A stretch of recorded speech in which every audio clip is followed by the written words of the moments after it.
Good evening and welcome to episode 51 of the Tales of Sigmar podcast. As always, I am your host Chalmers, and alongside me, as always, my co-host Martin. Good evening, Martin.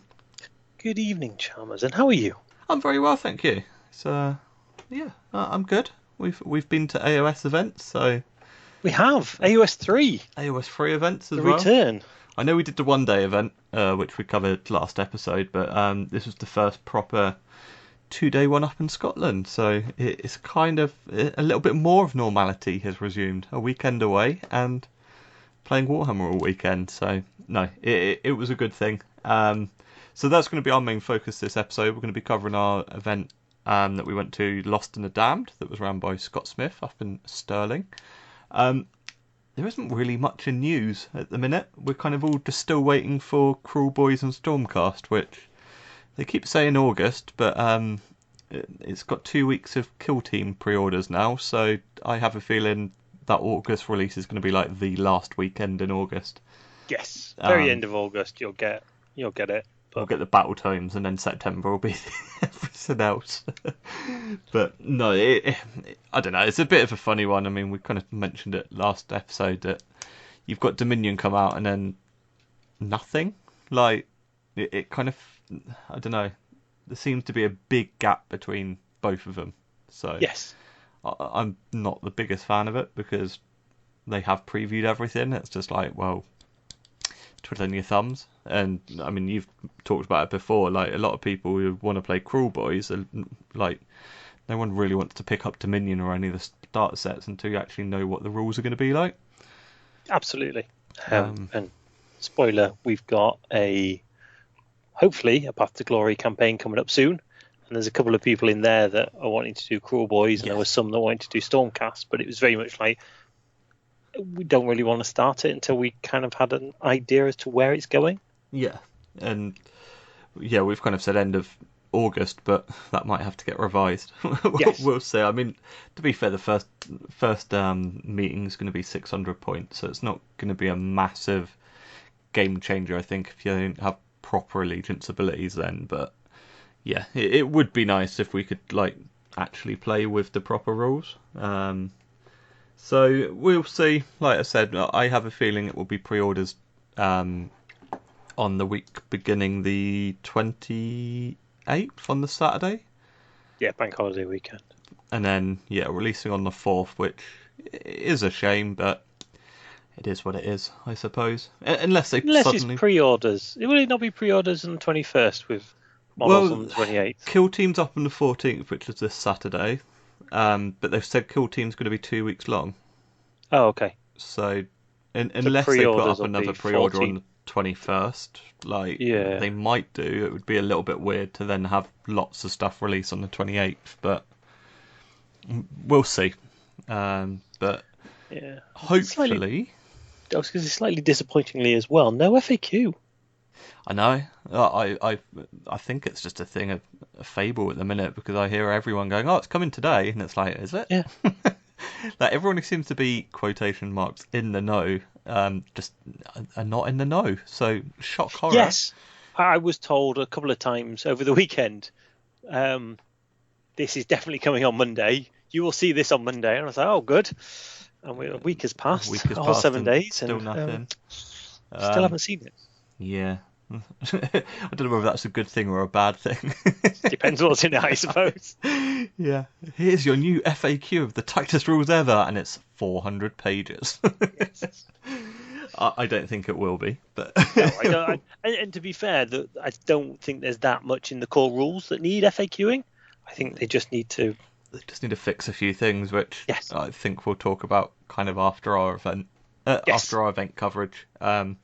So yeah, like we said, there's no kind of real news. There was an article today that kind of showcased a new the shaman on the big bird for the Cruel Boys. Looks quite fun. Like there's a few tasty spells in there that they've got. I don't like that spell. The Black Pit.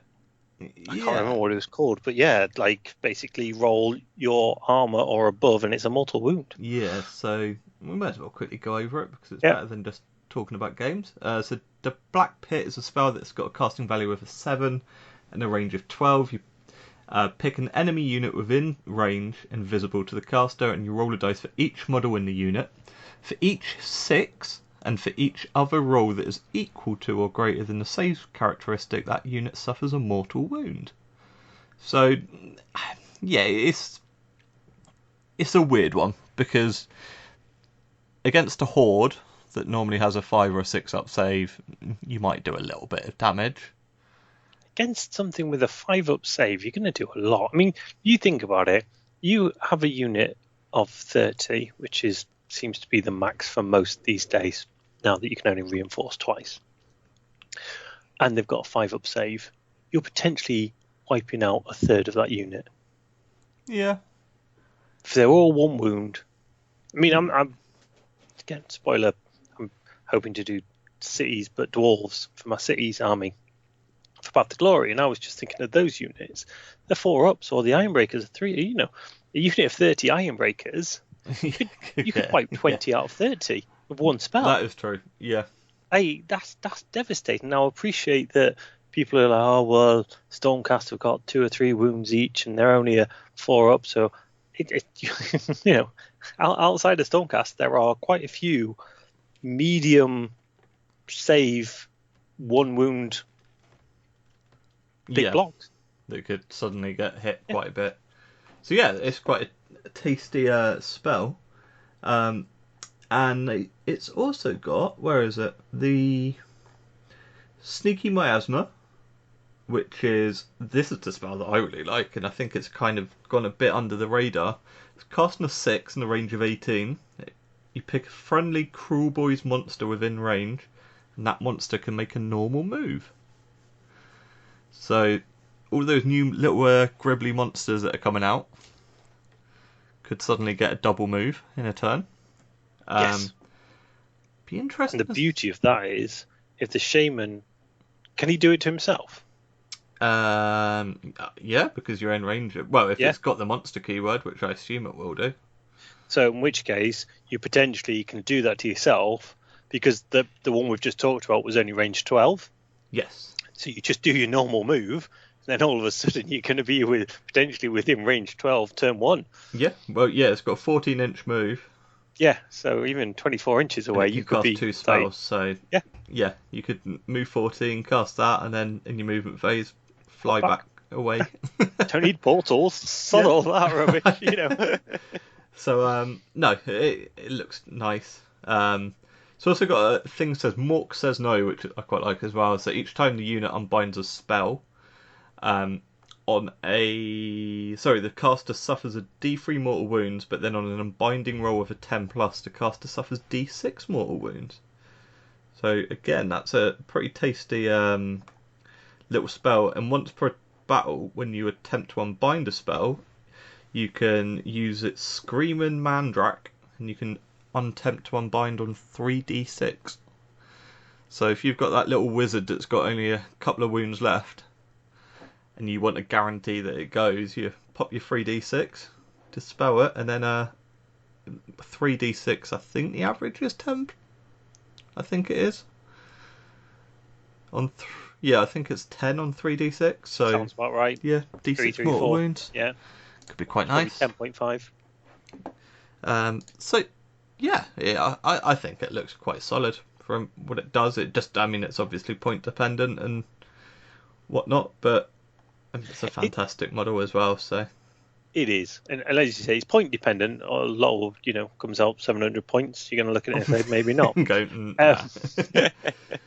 But I think again it emphasises this clear new direction they're taking, where monsters and heroes. Yeah, again, your first spell is letting the monster get within range very easily. Your second spell potentially is taking out big units of troops that are only 1 wound. There's already a bit there that's kind of saying, right, big blobs no longer rule the roost. Yes, yeah, and that's something we'll probably cover on throughout the episode. That, as I kind of found out throughout the weekend, that it's very much Hero Hammer at the minute, which is I don't know whether it's a good thing. We'll cover it in detail. It's a thing. Whether it's a good thing or not, yeah, we shall see. So let's talk about the weekend. Like we said, it was not the weekend that's just been. We are recording on Monday I don't even know what the date is anymore. Monday the 9th. That's what it is. So it wasn't the weekend that's just been. It was the last weekend of July. So it was the 31st of July and the 1st of August. Yep. And it was up in Common Ground Games in Stirling. It was just nice being back up there again and seeing familiar faces. It was great just to be back in Stirling, wasn't it? Yes, Like, forget about all the gaming and everything. It was great to see the usual faces. Yes. The vast majority were there. And it was great to be in Stirling. It was, unfortunately, Scotland were still restrictions. We're still in the wear masks and don't go out past midnight or something like that. So it was slightly curtailed, but it was still nice to get up there. I haven't been there for what felt like forever. Well, it was fall of the old world in March 2020, so yeah, about a year and a half. Yep. So yeah, it's definitely been a long time coming. But for lists, what did you take for your list? I knew you were going to ask me that. I don't actually have it in front of me. So I had Volturnus, 2 Tidecaster, 2 Soul Scryers, 2 units of 6 eels, a unit of 3 eels, all the attacking eels, and Gotrek. Of course, why not? And that's it. One of the Tidecasters had the Arcane Tome, I think it is, the one that makes him a wizard. Soul Scryers. I don't know why you keep saying Tidecasters. You've never ran Tidecasters. I was going to say, I've never run Tidecasters. So Soul Scryers, yep, absolutely. Had the Arcane Tome, and just for fun, I gave him flaming weapons because I thought it might work on his fish, but apparently it doesn't. This is how prepared I was for this weekend. Just really did not have a clue. And yeah, put Gotrek in there because it seemed like fun and everybody else was. I'd run it before. I wanted to run Iron Arc so that I could give Gotrek the Tides abilities, but it was pointed out that you can't do that if you're running Volturnus because it's actually a command trait. Yeah. Which is ironic because we all did it in version 2 and nobody ever mentioned it then. But now we're in version 3, everybody's realised that that's the thing. But yeah, again, those that listened to the episode the other week, I took Zinch and I spent half the time trying to work out what Zinch did, yet alone what AOS 3 did. I know what Gotrek does. I know what eels do. I've played them a lot. I've played Gotrek with eels a lot. Tried and tested. Yeah, so it was let's learn 3, have some fun as well. I just love eels just running around killing them. And why wouldn't you? I mean, they've had a significant points increase, so it's been about time that they've had it. But absolutely. Oh yeah, and because I didn't run Iron Arc, sorry, I ran the anti-monster one, which Domheim. There you go. I ran Domheim because I thought AOS 3 is meant to be Monster Hammer. Let's put some monster tech in there, and it turned out to be a useful addition to the army. Excellent. And yourself? So I didn't really know what to take. I contemplated a Soul Blight at one point because I've got my Soul Blight army, but I didn't really want to paint that up. And it's not I didn't want to paint that up. I suddenly built a unit of Blood Knights and went, "There's not a chance I'm painting this in a couple of weeks." So I ended up taking an army which I've had since its original release, and it was my Daughters of Cain. And it actually gave me a reason to paint up everything. And I took Morathi and Shadow Queen, obviously. A Blood Rack Medusa as my general. 10 of the Blood Stalkers, which are the bow ones. 10 of the Blood Sisters, which is the combat unit. 10 Sisters of Slaughter, and then just that Daughters unit, Gotrek. So that well-known well-known, friendly ally yeah, of Morathi. yeah, of course, Yeah, yeah. absolutely. Hashtag narrative, yeah. Yeah. No, I saw the list banding about on Twitter, and I was like, you know what? I've got all of that, and I've never actually used my daughters, so why not just use it? And I painted up Gotrek for it was your event actually. You ran in with Seraphon, didn't I you? ran it with Seraphon. It was Seraphon again. Sorry, it was my Gotrek against the Dread Saurian in game 1. That was the grudge. So yes. Don't mention it. Alan still has nightmares. Alan to get triggered. So yeah, I ended up painting finally. It only took 3 years. Some of my daughter's army. I've still got another 90 witch elves to do at some point. They'll never get done. But yeah, everyone was talking about it being a filth army. I was skeptical. According to the internet, before that event, it was just going to win the event because you weren't the only one to have that combination. And I think the agreed wisdom was that you and Nathan would be top table game 5. There's no way that wouldn't happen unless you met each other earlier on. So why even bother turning up? Exactly. Don't believe what you see on the internet. I was going to say, internet, whatever. We all know how the internet is never wrong. Yeah. So we'll go into game 1 then, and I'll cover my one first. I played Adam Turner. So we got the draw on the Thursday night. Yeah, live on the Northern Invasion podcast. So check out that podcast. They did a live draw. They did a live kind of list reveal and a draw at the same time. And yeah, kind of as the names went down, my name still wasn't getting called out. And then bottom table, I got drawn against the Red Baron himself, Adam Turner. Which is good because I can't remember the last time I played Adam Turner. I think it was that. Don't tell me you've never played him. I played him. I think it was when I actually took Seraphon and Gotrek, and he had a Stormcast. But he had like 20 Retributors or whatever it was. It was a weird game. Is that the Sure Heart list? No, he didn't have Sure Heart. He had I can't remember what it was now. God, I can't remember last week, let alone. Yeah. Yeah. But yeah, no, it was nice to play. Nice to play him again. It wasn't nice playing his list though. So so he was Caradron Overlord, and he had the Barrack as Skyport, and he had. Are we ready? An Endrin Master with the Endrin Harness as his general, and the Arcane Tome. That's his heroes. Nice. He had an Ironclad as just a behemoth that he was just basically casting Mystic Shield on to make a 2-up save. Nice. 3, 4, 5, 6, 7, 8, 9 Gun Haulers as his battle line. Hashtag hero, however. Or not. Yeah, so I didn't really know what to expect in this game. I know what KO does. It just teleports around the table and shoots what it wants to. And there's just no way to defend against it. Even with the list that I had, it was like, well, you can't screen anything because he just teleports around and shoots it. Yeah.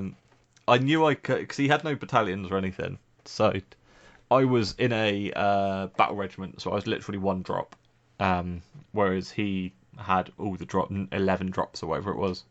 Yeah, the 9 gun haulers, the hero, and the ironclad. So he was 11 drops. So I kind of knew, look, I can outdrop him. I can kind of see how he deploys and then work out what's going to happen. And he kind of castled everything up in the corner, and I was like, you know what, I just need to go for it. We were playing we should probably say Power Struggle, which is the 5 objectives. Kind of 2 in your deployment, 2 in your opponent's deployment, and 1 in the centre, but you don't score them until you hold the objectives for 2 turns. Yes. He kind of, like I said, castled up right in the corner. I was like, you know what? I've got Mirror Dance with the what's it called? Bloodrat Medusa, so I can teleport 2 heroes. It would be Shadow Queen and Morathi. I was in Calibron as well, so that kind of helped because it was -1 the shooting. But they also get a teleport command ability as well at the end of the movement phase. So I was like, if I teleport the combat snakes, then I could potentially like just try and aim for three 9-inch charges. I mean, how hard can it be? So first spell came up, I was like, right, I'll cast Mind Razor first. Morathi rolls a double 1 to cast. Cool. Ow. Yeah. Oh, I should also note that Adam was like 20 minutes late to the game, so that was always the running joke was he was running scared. But no, all the lads from Kendall got caught in the traffic, so that it is what it is. It didn't really matter. I didn't mind waiting. But yeah, Morathi rolled a double 1. I was like, oh god, D3 mortal wounds. I rolled 1, and then I rolled a 6 to save it. And I was like, oh, okay, that's okay. But then Morathi can't cast anything else. Yeah. So at that point, I'm like, well, I can't do Mystic Shield to like buff up the Shadow Queen. I can't. Obviously, I've not got Mind Razor. Can't do Black Horror Volgu. So that whole turn 1 try and charge is completely out the window. I just ended up like just trying to play the objectives and holding the objectives. I just kind of swamped the mid. I put Gotrek bang on the middle one because I was like, well, if you've got to come and get it, then you've got to come and fight him. I kind of had Shadow Queen on, like she moved up holding the middle one as well because she's a monster. She counts as 5, so it means like with Gotrek counting as 2, that's like 7 models equivalent there. So then he's got to put 4 of his like gun haulers on that objective if he wants to grab it. All the snakes kind of went on one, the bow snakes went on the other, and then I just kind of sat there, and then he got a double turn of shooting me, which was yeah, I mean the gun haulers are doing 2 damage a hit and they're doing D6 shots, so they're essentially killing a snake every time they get a hit through and a wound through. Yeah. But I actually managed to kind of hold out. The thing, he kind of ignored Morathi and Gotrek, which was probably the right thing to do, but it also meant that they could just go off and go capture objectives. And then he kind of went down in the bottom corner onto one of mine, and it was in range of where Gotrek could potentially like get to. And then he made an 8-inch charge, and I got a double turn, and I killed like 4 gun haulers in combat. Like he just chopped through like 2 straight away, then he activated again and went and just chopped down the other 2. I think one of them he did 35 wounds to or something, which is crazy. It's crazy. I mean, gun haulers are pretty survivable as well. I mean, they've got, I think it's 10 or 12 wounds, I think it is, and a 4-up save, so it's pretty solid. But yeah, he just kind of eventually ran out of models to score. Yeah. And he got the choice to destroy an objective on turn 3, and he destroyed the middle one, which Gotrek was sat on. Which I kind of said to him was probably the wrong thing to do, because then it just allowed Gotrek to go into combat and go and get that bottom objective again. But yeah, I mean, it was one whereabouts it was like he was doing lots of shooting, but he wasn't scoring because he couldn't get onto the objectives. And I ended up winning 27-16, so... Nice. It was a great game. It was a good game to kind of have a thing. Adam's always an awesome player. Like opponent to play against, and we were doing royal salutes for every aircraft that went down. So, like each one that was dying, we were going duh, duh, duh, duh, duh. But at one point, it was like every gun hauler was dying, and we were like, right, okay, yeah, let's just go on. But no, it was a good game. It was just the one thing I don't like, and I'll kind of say this now, is teleporting and shooting is just not fun thing. Like you tie stuff up in combat and it goes, oh no, I'll just teleport over there and shoot. Like there's no, it doesn't count as a retreat or anything like that. And I had that with mine as well with Calibron. Like all weekend, it was just like, oh, you tied it up in combat. Oh, you've killed a couple, right? I'm gonna now teleport out, and then I can just do whatever. Like yeah, I think if you're in combat and you teleport, then that's it. Yeah, exactly. It's just too. Especially with KO, when they've got all of that teleport and stuff, you charge into it, you go, right, I've finally tied it up in combat, and then it just goes, right, I'll just go over there and, yeah, I'll just go and target a completely different thing now. So, yeah, it was a gripe, but like I say, it was nothing against Adam. It was a stupidly fun list to see on the table just lots and lots of boats. And it was a great game for game one, so it was a win for me. How about you? Who Excellent. did you play? I played Lee Martin, Oh. a regular on the top tables of the Scottish scene, and he was running Zinch, and this is where I realised how many mistakes I'd made with my Zinch Right. a couple of weeks earlier. And I won't go through the full list, but in summary, he had 10 pinks, 2 units of Screamers because he was running Host Arcanum, and he had a change caster. He had 2 change casters, a Blue Scribes, 2 Chaos Lords, Chaos Sorcerer Lord and a Chaos Lord, and then Archeon, the Everchosen, topped off with Cogs and the Spell Portal. Both in Warlord, so we got an additional spell, additional artifact. Again, I was 1-drop, so I knew I could pick the turns. Going into the weekend, I was going to just deploy Gotrek every time, and everything else was going to be in the sea, just for a thematic. But for some reason, I think it's because I had too long to think about it. I convinced myself that I was going to deploy some eels with it, with Gotrek, so that if Lee just tried to speed bump Gotrek, I would be able to clear them out. The reality was I just ended up putting 6 eels opposite Archeon, who just came and wiped them out turn 1. Right. Which kind of put me on the back foot.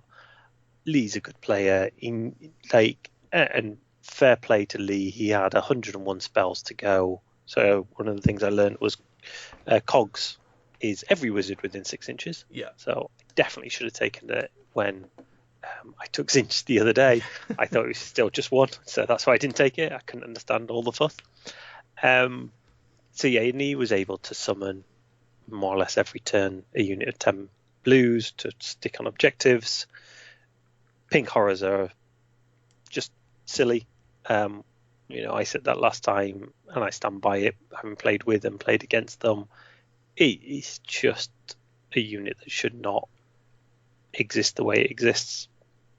It's not a fun experience. They did house rule it for the weekend that the kills carry over as such. So if you went into a unit of 10 pinks and did 30 wounds, that would kill the 10 pinks, the 20 blues, and then you would just be left with 20 brims. But even so, it's still bonkers. Just silly with the ways to bring it all back, etc.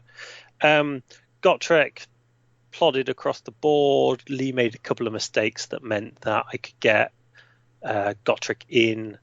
I got the eels into his... He kind of castled on my top left as such. And I got into it with the eels, but the game was more or less gone by the time I got in there. Gotrek got into... I think it was Screamers that he got into, and then was able to pile in round, so he was close enough to then be within 3 inches of Archeon, to pile in at the end of the round as such, which meant that I got 1 set of attacks into him. Did not a lot.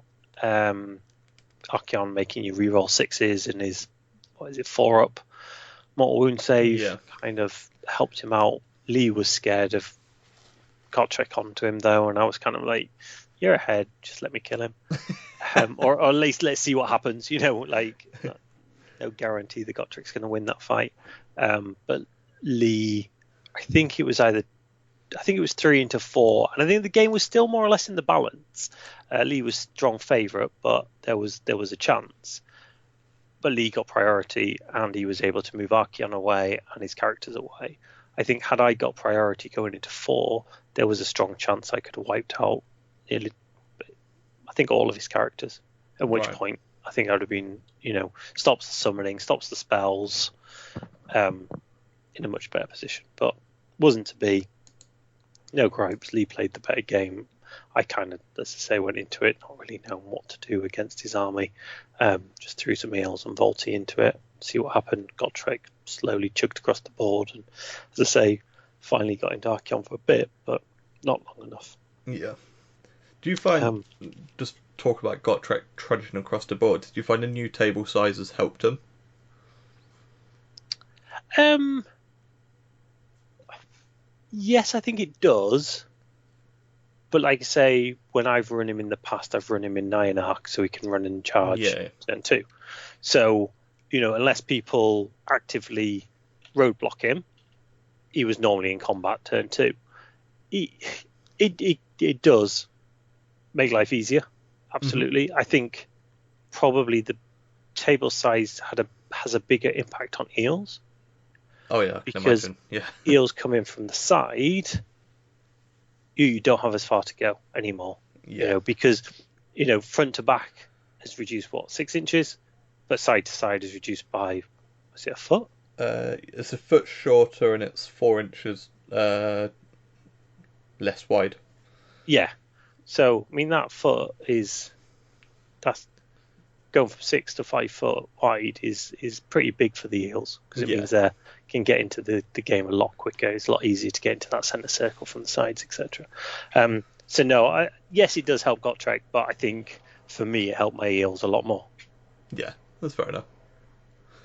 That I kind of found a lot of the time throughout the weekend that like Gotrek could get where he wanted to, but I still found like if he ended up on one of the sides, it was still a couple of turns to kind of slog across to get to it.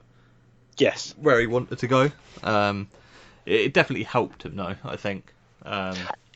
Yeah, I mean, you had the same problem that I had, in that because we were one drop against most of our opponents, you've got to put him up first.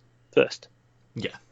So unless you're playing another one drop who manages to win the roll off, then you're putting him down first, and because he's so slow, everybody just goes, well, I won't go over there. I'll just put them all over that side. Yeah, exactly. Yeah. Now for you kind of like, their alternative is Morathi, which isn't quite so nice, but for me it was very much like, I'll just go over here instead. Yeah. The game finished 26-10, so comprehensive to Lee in the end. I think I'm just looking at the score sheet here. My last 2 turns, I didn't score any points. So, like I say, it was a lot closer. Yeah. That 3-4, Lee was ahead, but it kind of made a massive difference. If I'd got that, I think I could have potentially pulled it back, but take nothing away from Lee. Fair enough. So game 2, and we played Survival of the Fittest, which was what's it? You've got three objectives diagonally, don't you, across the table, from corner to corner. I can't remember what the rules. Is it diagonal? Yeah, they were definitely. Yeah, there was. Yes. Yeah. 3 diagonal, and it was you had to pick 3 predator units, and you got extra points if they killed your opponent's predator unit. Yes. It's a bit weird. Forgetting. Thankfully, my opponent, big shout out to Grant, kept going, oh, and that was a predator unit that killed my unit. Oh, yeah, it was. Thank you, Grant. So you played Grant Fraser, was it? Yes. Game 2? Yes. And I have to say, this was kind of his army. My army's designed to kill his army, basically. It was a bunch of Stonehorns. And let me just quickly look at what exactly he was running. But it kind of, because I had the monster trait on the eels, and because I got Gotrek as the other one, it kind of like, it's all set up. So he's got more tribes, he's Boulder Head, and he's got a Frostlord, he's got Huskard on Stonehorn, Frostlord on Stonehorn, Huskard on Stonehorn, Huskard on Thundertusk. Then he's got Stonehorn Beast Riders, Thundertusk Beast Riders, and Thundertusk Beast Riders. So it's surprising to see Thundertusks. Like, you never see them in any games at all. No, and I'm wondering whether or not, now with the points, have Ogre tribes had a big hit on the points? No, to be fair, now need to go Thundertusk to fit it all in. Frostlords only went up a couple of points, like a little bit of points. Yeah, I'm just looking. I mean, he's got the 6 in there, but he's still 1995. Yeah, I mean, the list that I always ran, and a lot of people ran, you always have one of the battalions. So, kind of taking that battalion, gone now, because that was like 100 and whatever it was points. like the increases in the Frost Lords actually just kind of balanced out. But yeah, to be able to run actually 6 cows is impressive. Yeah, So normally you kind of fill it out with Mournfang. So yeah, absolutely. it was definitely a sight to see when you saw it on the table. Yeah, and I played Grant enough times, and Grant's a great opponent. We had a really good laugh. Key highlights were he killed Gotrek turn 2, I think it was, quite easily. He just kept throwing snowballs at him and blood vultures, and I just kept failing my 3-ups. It was as simple as that. He was down to 2 or 3 wounds when I don't know, one of the cows charged into him, and we had to get Scott across at this point because I wasn't 100% sure whether or not. So on the charge, I can't remember how many he did, but he did 4 or 5 mortal wounds on it, and we couldn't remember whether or not that got to reduce down to 1. Would have, yes. Yeah, and that's what Scott came over and said, yeah, it should reduce. But I wasn't sure because they were all individual dice rolls. And I think I got that wrong a couple of times with Gotrek over the weekend. I think there were a couple of things that people did multiple to me when really shouldn't have done. Yeah. Definitely game 4. And there's probably other examples. But yeah, he died. I just kept failing them all. There was a massive cheer across the hall when that happened because everybody hated Gotrek, even though, as we'll talk about later, I don't think that's a justified view of him. Then, I know what you mean. Yeah. After that, the Eels then came on and just wiped him off. I got the double, and every round of combat, I was taking off 2 cows. Yeah. I think Gotrek killed 1 before he then got killed by 2. And then the Eels I brought them all on top right, and they just worked their way across the table. Like I say, they piled in, they got what they needed to do to kill enough, then just went across, and then his turn, because I got the double, I killed all bar 1, I think it was, and then his one remaining one wasn't able to do much, and I just took that out. So it was a comprehensive victory in the end. And again, because I haven't really touched on it, but again, battle tactics, I think one of the things I learned from the weekend was when designing lists to be competitive, battle tactics is almost as important, if not more important, than anything else. You've got to be able to do those, because 2 points a turn, most turns you're only scoring maybe 3 or 4 outside of the battle tactics. So if you've got a way to either do something with monsters or kill monsters, then the battle tactics, you can almost get away without necessarily scoring that many objectives. Yeah, I'm still kind of torn on battle tactics. Like you said, kind of you can build lists around them, I think, but I'm still I like auxiliary objectives in AOS 2 because it was literally choose 2 and that's it for the whole game, and if you score them, great, you you can work around it and your opponent can stop you doing it.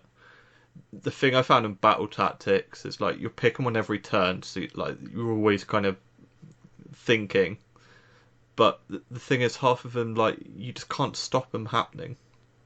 So the ferocious advance, run 3 units and finish within 3 inches of each other. It's there's no way you can stop that because your opponent just goes. I had 2 games where 3 units were sat on an objective. They didn't even move. They just went, I'm running in a circle and finishing. And it's okay, I can't stop that.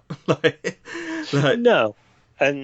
But the odd thing is, there's only really that one and the 2 relating to objectives.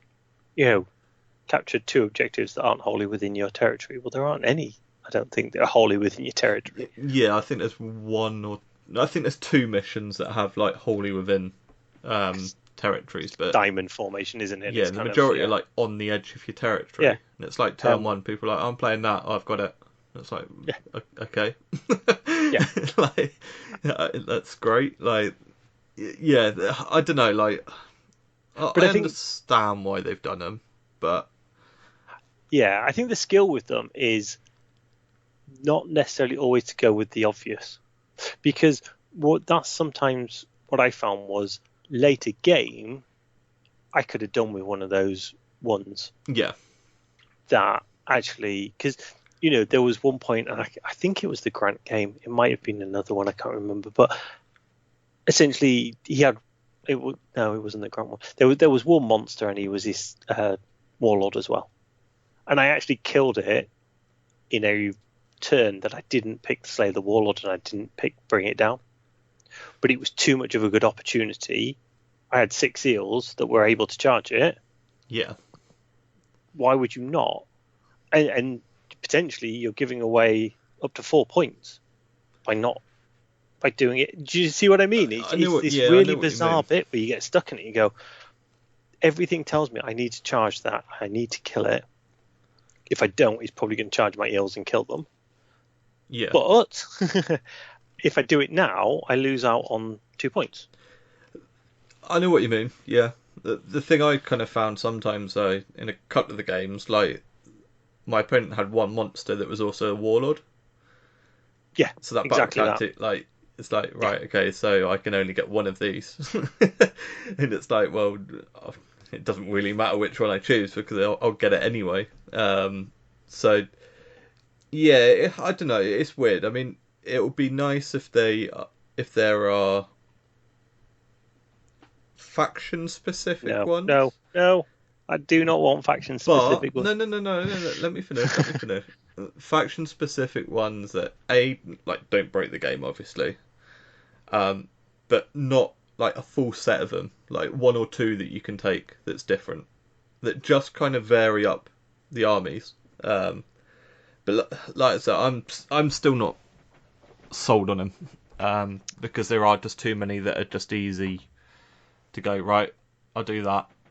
And like that's why I liked auxiliaries, because you're always thinking, right, okay, well, I need to stop that happening because at the end of the game they'll score points because they've got that model over there, or like, Yeah, I mean, some of the auxiliary ones were relatively easy as well from memory. But I don't know. I know what you mean about the faction ones that had a bit of flavour, etc. But at the same time, oh, I it'll get kind of very hope they bloated. don't. Yeah, yeah, And like I say, I think it's something that going forward, you have to design your list with them in mind. Like you say, the auxiliary ones were kind of like a secondary thought of, well, it'd be good if I could do these things. I think with these ones being so important, I think you've got to then sit either before or even once you've written your list and sit down and go, how can I do these ones? Have I got what I need in my list to be able to do this? And if not, then you're going to have to make changes because it plays yeah. such a big Oh, role in it. I just Like I say, don't know turns where whether you're scoring maybe 3 points from objectives, you score more than your opponent, score 1, score 2, right? You've got those 3 points. And then there's 2 points yeah, for that you that can battle get. tactic. And maybe a point because you used a monster to use it. And then maybe another point because you killed a monster. All of a sudden, you can score 4 points without scoring any objectives. Yeah, And your opponent can score 3 to get all the objectives, score only 3. It just feels that, it's not this secondary thing anymore. It's as important as the objective game. my only worry is that at some point, like, there's a norm of you do this battle tactic this turn, you do this one this turn, like you can almost kind of guarantee when you're going to play each one. Like, I don't think I don't think you can because of the variety of stuff. Because there is, you can't always guarantee you're going to slay the warlord. You don't know at what point you're going to be in a position to be able to slay the warlord. You yeah, don't know what point you're going to be able to bring it down. You don't know at what point. The run one and the objective one is relatively easy. The taking objective from somebody, again, there were plenty of times over the weekend where I was like, right, I'm going to take that objective and we'll play it. Most of the time I got it, but there were some times when your dice just gave up on you, and all of a sudden it's almost like doubling down because you not only do you not get that objective, so you miss out on the point that you would have got for the objective, but you also miss out on the battle tactic. And you're like, and the flip side is, if you know your opponent's running low on options, if you've got a warlord on a monster on an objective, like all of a sudden trying to take that objective, there's 3 potential battle tactics. And it's a bit of a funny one in that sense. Yeah, I'm still not 100% sold on them. Like, I know I like the idea. I don't know. I think that they could probably do with some different ones. I think they could do with more balance. I totally agree. There were quite a few of them that I just didn't do. But I just think whether you like them or not, it's something that you have to consider when writing a list now. Yeah, definitely. Which is completely new. Yeah, definitely. So what was your game 2? So my game 2 was against Neil Montgomery, who was one of the Northern Irish lads that had come over. And I was playing against Lumineth Realm Lords. So I didn't really know what to expect in this one. I've played Lumineth once before, and that was against quite a new player when I had my Gargant. So it was a odd one. He had Techless, a Law Seeker, and a Wind Mage, 2 units of 10 Wardens, a unit of 20 Sentinels, 2 units of 5 Dawn Riders, and then Burning Head and a Spell Portal. He was in Zytrek as well, where it was you got like +1 to cast for each of your spells, or like your first spell that you cast, and each dispel. So, like a lot of the time, you're playing against stuff that's +1 to cast or +1 to dispel. The Law Seeker is a massive pain as well, because it sets up like after deployment. It can go on an objective and holds it until it's dead, which is like a real big pain. And it had a solar flare, so it did like it can do some damage against like units, but the main thing is any wizards within 10 of it is -2 to cast and dispel. Oof. Yeah, exactly. So like even against Morathi, who's like still +1 to cast, it's like you're still -1, and you're playing an army that's +1 to. So it's such a swing. Yes. I should probably say Morathi rolled +1 for spellcasting in almost every single game I had. Not once, but probably twice. To the point of when it got to turn 3 or 4, I wasn't casting any spells because I just didn't want to miscast. Yeah. When I don't know, it was a weird one. I mean, he took first turn because he had a battle regiment as well, and he won the roll off, and he kind of deployed very what I would say normal for a Lumineth, with the Wardens in the front and then the Sentinels and Techless at the back. Castled up then. And he kind of did the 3 mortal wounds to Morathi straight away, which is kind of obvious. He cast that solar flare, which again just stopped Morathi casting.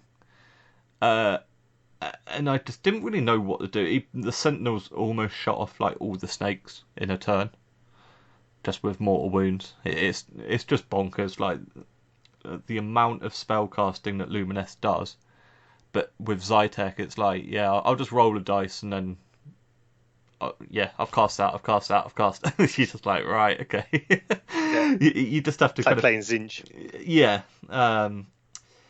He got the 5+ like feel no pain, like the 5+ protection of Techless bubble off as well. And then like my turn 1, I just moved Shadow Queen up forwards. I was like, right, I just need to try and get into range of like the Wardens and the Sentinels and just try and start smashing them. He redeployed the Sentinels like 4 inches behind the Wardens, which was the sensible thing to do. So even if I got into combat, I couldn't like reach him. Yeah. I did like Broken Ranks battle tactic. Yep. against the Wardens and like charged in. Sentinels overwatched and did 3 more wounds to Morathi. I killed like 3 of the Wardens. I was like, oh, okay. Like they had they did all out defense, and they also did all out defense, and they spent the Aether Gold to be +1 save, and they did. I think they had Mystic Gold? Shield on them as well.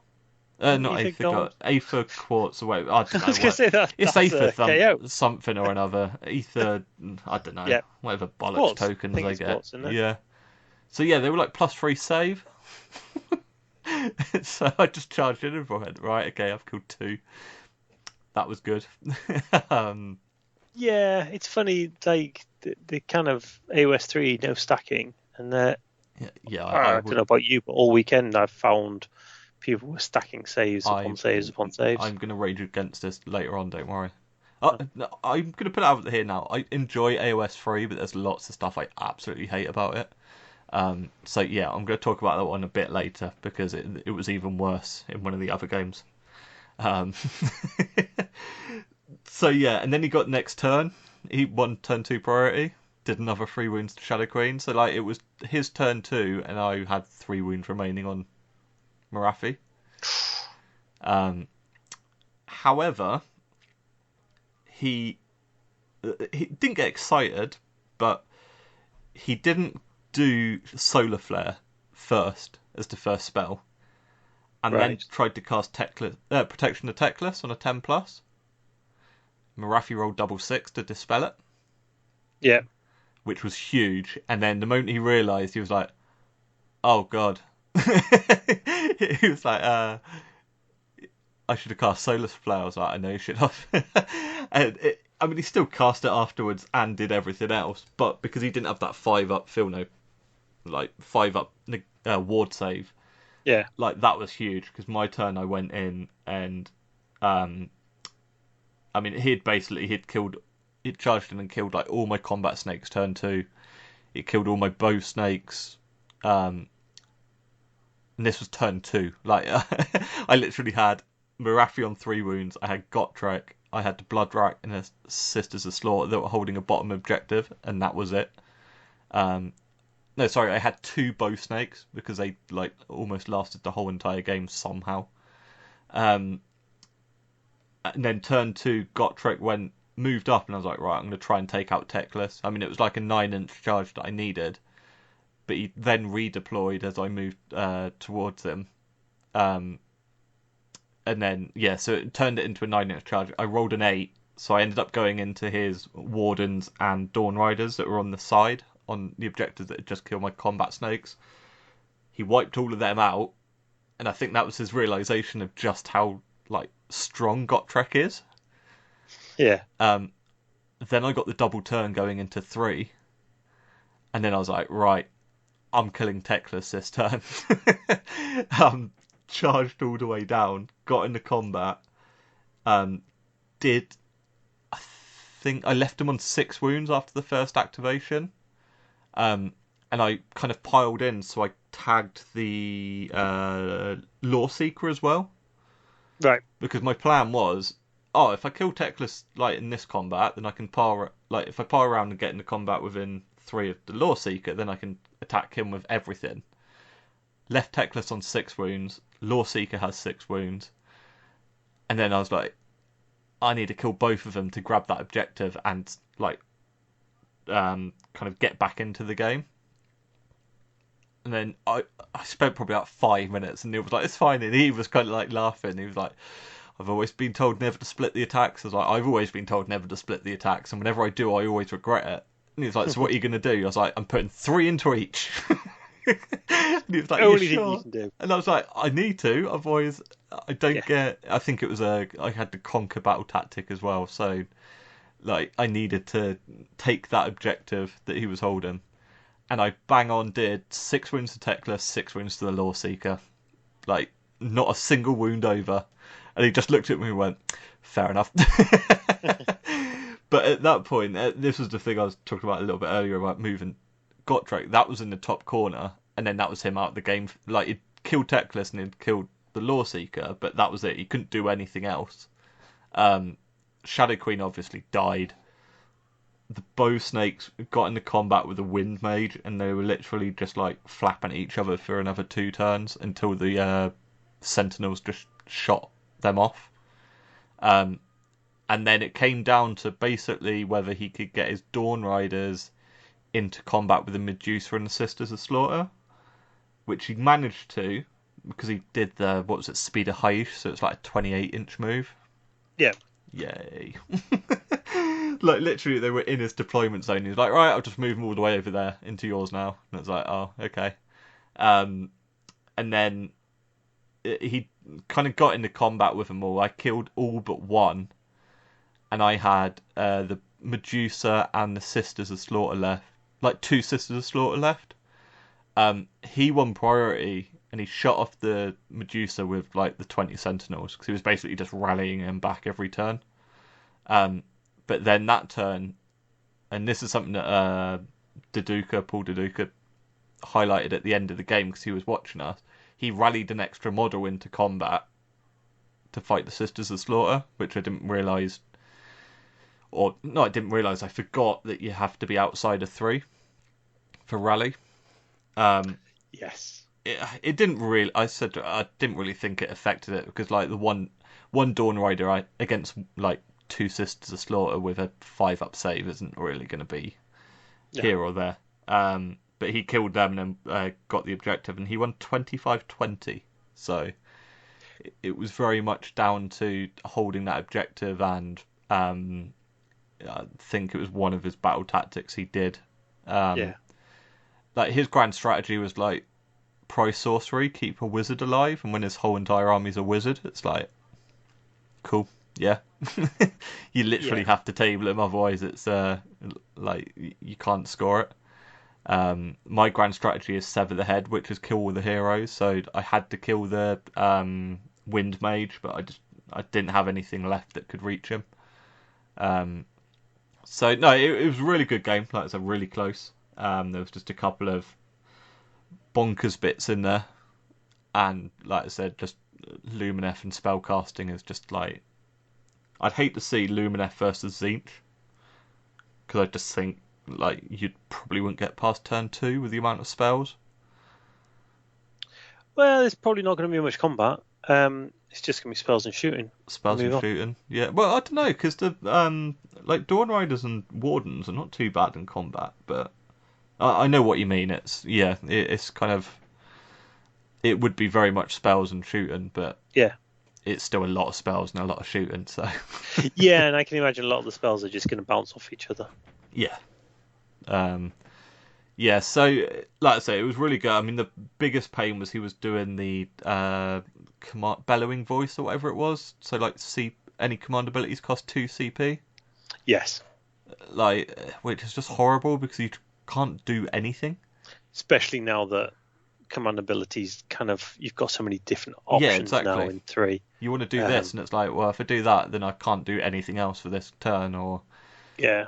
Like, so yeah, that was a horrible thing as well. But yeah, it does make you think, like, that book, how much of that was written for 3? Yeah, I don't know. I don't know. It feels like it probably was, because if you think it came out, what, March, April time this year? Yeah, I suppose. One? Yeah, second one. Yeah. I mean, the spells were from the first book, but yeah, even then. Yeah, probably but some like the concepts into it. Yeah. Yeah. But like I said, I mean, Neil was a great opponent. He got one of my favourite game votes, so it was great playing him, and it was, like I said, a close game. It literally came down to that last turn. So it's what you want from a game, isn't it? Really? Yeah, definitely. So game 3, when we played Tectonic Interference, which was what did it used to be called? I'm trying to think what it was called. Shifting Objectives. Shifting Objectives, that's the one. So one of them's worth more points than the other each turn. And who did you play game 3? So I played Liam Watt. Oh, okay. With an absolutely horrendous army. And I'll be honest, I've never played against Legion of the First Prince.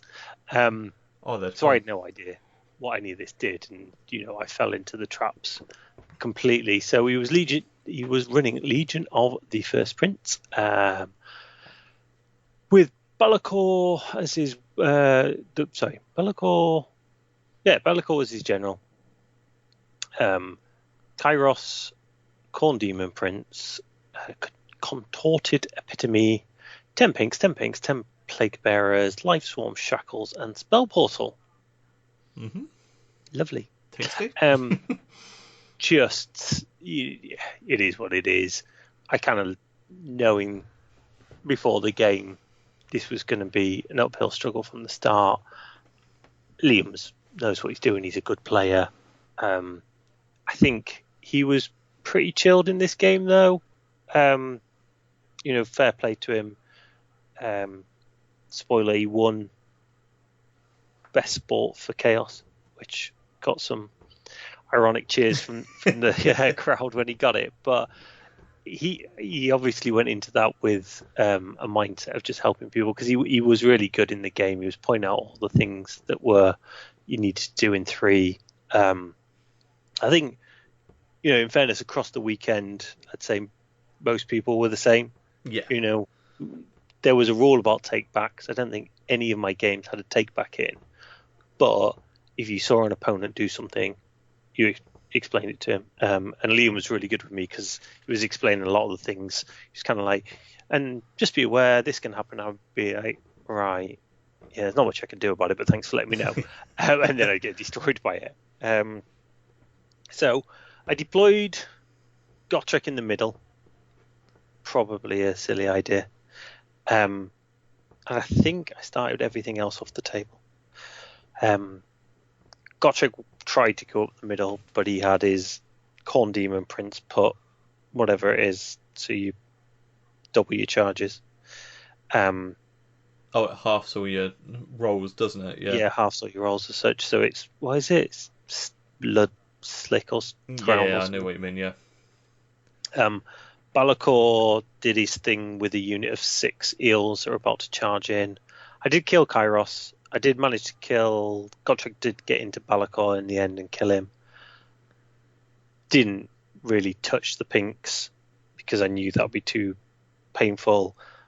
I charged in with the eels into the Plague Bearers and took them off quite easily. But, every turn he's putting on 5 pinks. Yeah. He didn't actually, in fairness to him, he said that there were a couple of turns he didn't even summon, but that didn't seem to stop him from sorry about that, stop him from winning the game quite easly. Like I said, again, it was a really good game. It was a learning experience. All of his heroes are horrible. Kairos, just... I got to a point, I think this was before his Demon Prince had put the blood on the ground or whatever it is, and Gotrek rolled, he needed something like 10, and I rolled 11. And I was like, hey, he's in. And I think it was into the Demon Prince. It was into one of his characters, because I thought he's left a gaping hole there. He's made a mistake. I'm in now. And he just turned the 5 to a 1 or the 6 to a 1. He was like, yeah. I was like, what are you doing? And he was like, Kairos. I was like, oh yeah. Yeah, I've had Yeah, that happen. it's not Roll great, double is it? 6 for the charge, and it's like, no, it's Yeah. double 1 now. You're like, oh, yeah. So yeah, I mean, it is what it is. Like I say, he knows his tips and tricks with it all. The horrors, again, horrendous. Having Life Swarm around his characters just kept them alive even longer. Yeah. Spell Portal didn't really do much. Shackles are horrendous as well now. Again, I mean, I'm surprised we Use didn't see alerts. many shackles out there, because, yeah, within 6 and you can't charge, it's just like, why wouldn't you have them in your list? and they do loads of mortal wounds as well. Yeah. But again, they were doing mortal wounds to his units, which he was quite happy about. It's just a very... I'm surprised where Liam finished, but I think he wasn't, I don't know what he was like in his other games, but I don't think he was taking it as seriously as perhaps he would in previous ones. And, he finished only 1 above me at the end. which with this list I'm quite surprised by. But yeah, it's not a nice list to play against. It's full of things that explain what's wrong with 3, I think. It's little tricks, yeah. No disrespect to him. It's well put together. But yeah, it was an uphill struggle. But again, the Eels went in. They killed Kairos quite easily. They did quite a bit to Be'lakor. Gotrek finished Be'lakor off. I think I killed the Demon Prince, but I think the Epitome was the only thing that survived, and that's a pain as well. Yeah. The 2 units of Pinks were still alive, and a couple of other summon units of Pinks. But as I say, he'd been churning along on the victory points quite easily. I think he killed Gotrek. I think Gotrek died on this one as well, but near the end. So yeah, it was a good game. Thoroughly enjoyed it. Not played Liam that often, to be honest, but it was a really good game. Yeah. It was a good way to finish the day, to be honest, yeah, because I kind of gone into the day with very low expectations and just throw some things around. I didn't really expect to win against Lee. My eyes lit up when I saw what Grant had, because I just knew that with a couple of priority decisions going my way, it would be difficult for Grant to be able to do much else. And then this one again hadn't played against Legion's First Prince, learnt loads from it, and it was a good way to finish the day. Excellent. And you, for your game 3? So I played Andrew Stephen, who had Ogre tribes, and he had a Huskard on Stonehorn as his general, Kragenos, so those were his 2 heroes, which was like the first time I've played against Kragenos, so I was excited for that.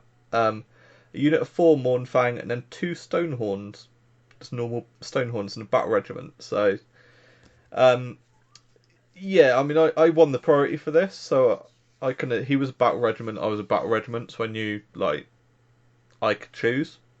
And I let him go first, because I was like, well, he's got to move forward, like, onto the objectives. Which he did. And then Morathi Shadow Queen went in and took Kragenos off in 1 turn. Which is... We were talking about that night, and it just feels wrong, doesn't it? Yeah, it felt bonkers. I felt a bit bad for Andy, because he'd played 2 Nagashas in game 1 and 2. And then, I mean, we were down near, like, the bottom tables. Well, not the bottom tables, but we were, like, lower tables. Yeah. And he was like, so what have you got? And I was like, oh, I've got Morathi and Gotrek. And he was like, I don't want to play you. Like, you could just tell, because he'd already faced, like, 2 Nagashas. He just didn't really want to... Yeah, and there were a few people that... It was a recurring theme over the weekend, because I was near the bottom tables most of the time. And it was kind of like a running joke. You look what's left and what's right of you. And there was nothing nice there, let's be honest. Absolutely horrible list. Like, there was maybe... I think we said there's 2 lists on there that... I looked at them and was like, yeah, they're like, I wouldn't mind playing them. Yes. Like, there was a Beast of Chaos army, which was amazing. Like, looked amazing. It looked fantastic, didn't it? Beast of Chaos.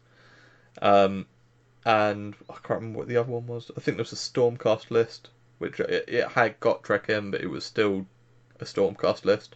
Yeah.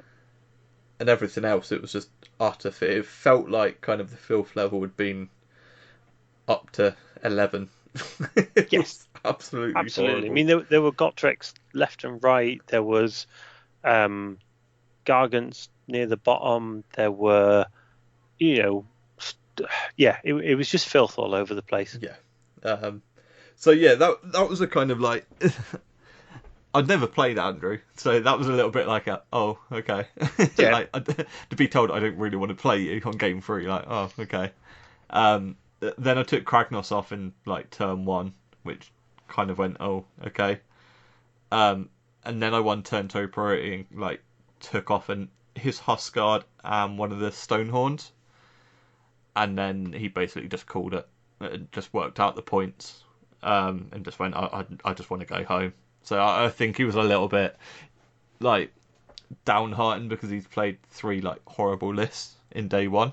To be fair to him, he did apologise to me on WhatsApp. Like, I think it was in the evening on Sunday, or it was on Sunday evening. Just saying sorry. It was just a culmination of everything. Which it's fair enough. I mean, like I said, I kind of I didn't take it to heart or anything. I kind of just made sure he was all right, and he's like, I just want to go home and just chill out for the night, which is fair enough.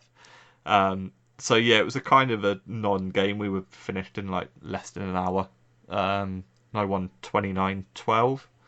But yeah, like Kragenos was a disappointment at 700 points when something just goes into it and takes it off. It's just like, oh, okay. Yeah, like it shouldn't happen. Like, you've got Gotrek running around who, I wouldn't say you can't one-shot, but has got the tech to stop you from one-shotting him.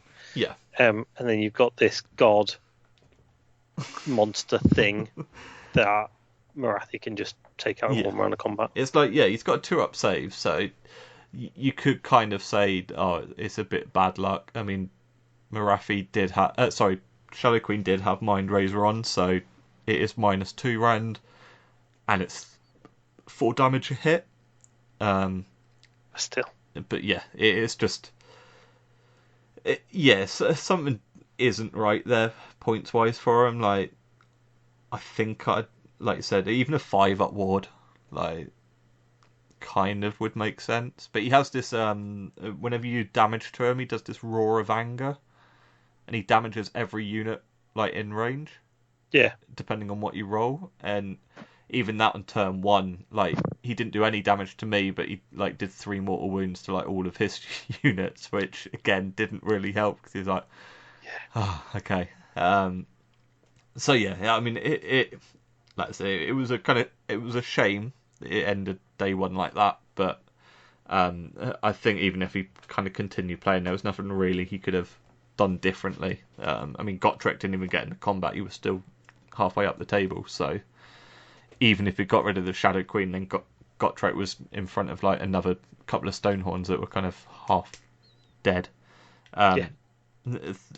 Yeah, the moment he conceded was when he had it was his Huskard on Stonehorn, went into combat with a Shadow Queen, only needed to do 1 wound to kill it, and all of its attacks, he rolled a 1 to hit on every single attack. And it was just like, oh, okay. Like, even his D6 attacks on the stance, it was 1 attack, and then he rolled a 1 to hit. Yeah. So you just have that feeling that things just aren't going to go well. So yeah, that was it. It was finished the day on 2 wins and a loss. So went too bad. It was good. We went out for some food in the evening, didn't we? And then we were there bright and early on Sunday morning for game 4. Indeed. And I was playing. So we were playing Apex Predators, which is where leaders can only score. So it was highlighted that Gotrek wasn't a leader, so couldn't score. But yeah, I was playing David Jack, and David's like a player I've never played before. So like for the amount of events we've been to together, it's been nice to actually play against each other.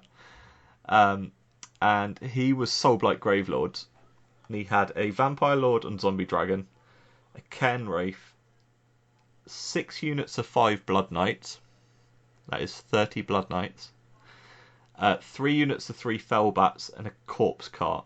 And he had, a Battle Regiment, Hunters of the Heartland, and Vanguard. So he had lots of drops.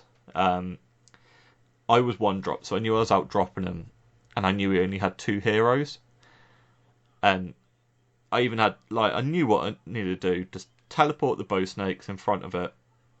The Cairn Wraith. Yep. It's got 4 wounds. It's an ally, so it doesn't even count as it doesn't get a 6-up after save. It's got a 4-up save, okay, but 4 wounds, done.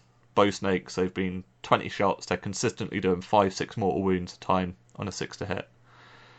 I did 2 wounds to the Cairn Wraith. You know that, disappointing.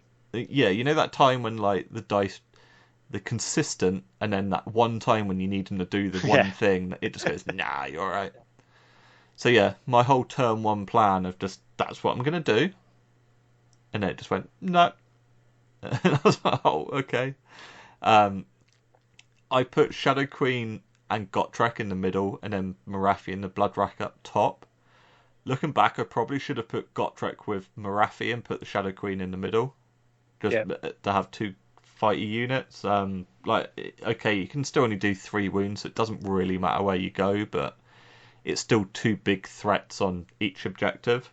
But yeah, he got he double turned me, and he got all 30 Blood Knights. Well, he got 20 of the Blood Knights into where Morathi and the Blood Rack was, and took all of them off. He charged in. I even screened with all the combat snakes, took them all off, then got into combat with Morathi and that.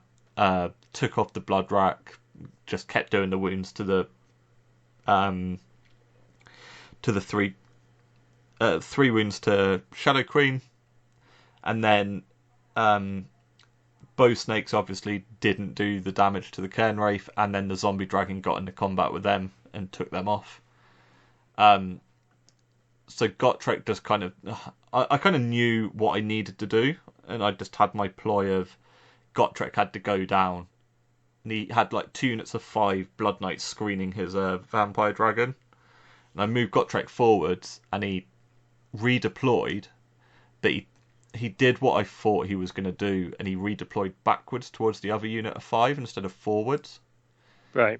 So the way he moved backwards was I needed I think it was an 8-inch charge, but I got it on the reroll. Charged into the first unit of Blood Knights and piled into the second unit. So I killed the first unit in combat. Then at the end of the combat phase, got the next unit, which he even said I should have redeployed forward, shouldn't I? I was like, yeah, because then I didn't have the double activation to get in there. But then I got priority and I moved towards Vampire Dragon. He rolled what was it? He rolled a 5 to redeploy. So I was 8 inches away. I got it again on the redeploy and killed the Vampire Dragon. But the problem was by then the Shadow Queen was dead, so I didn't have any more heroes. And then his Cairn Wraith just ran onto the objective to score. Because it was you get 1 point and then you get more for holding more than your opponent. He got that extra round of scoring, which just hurt me. So I lost 21-19. So close.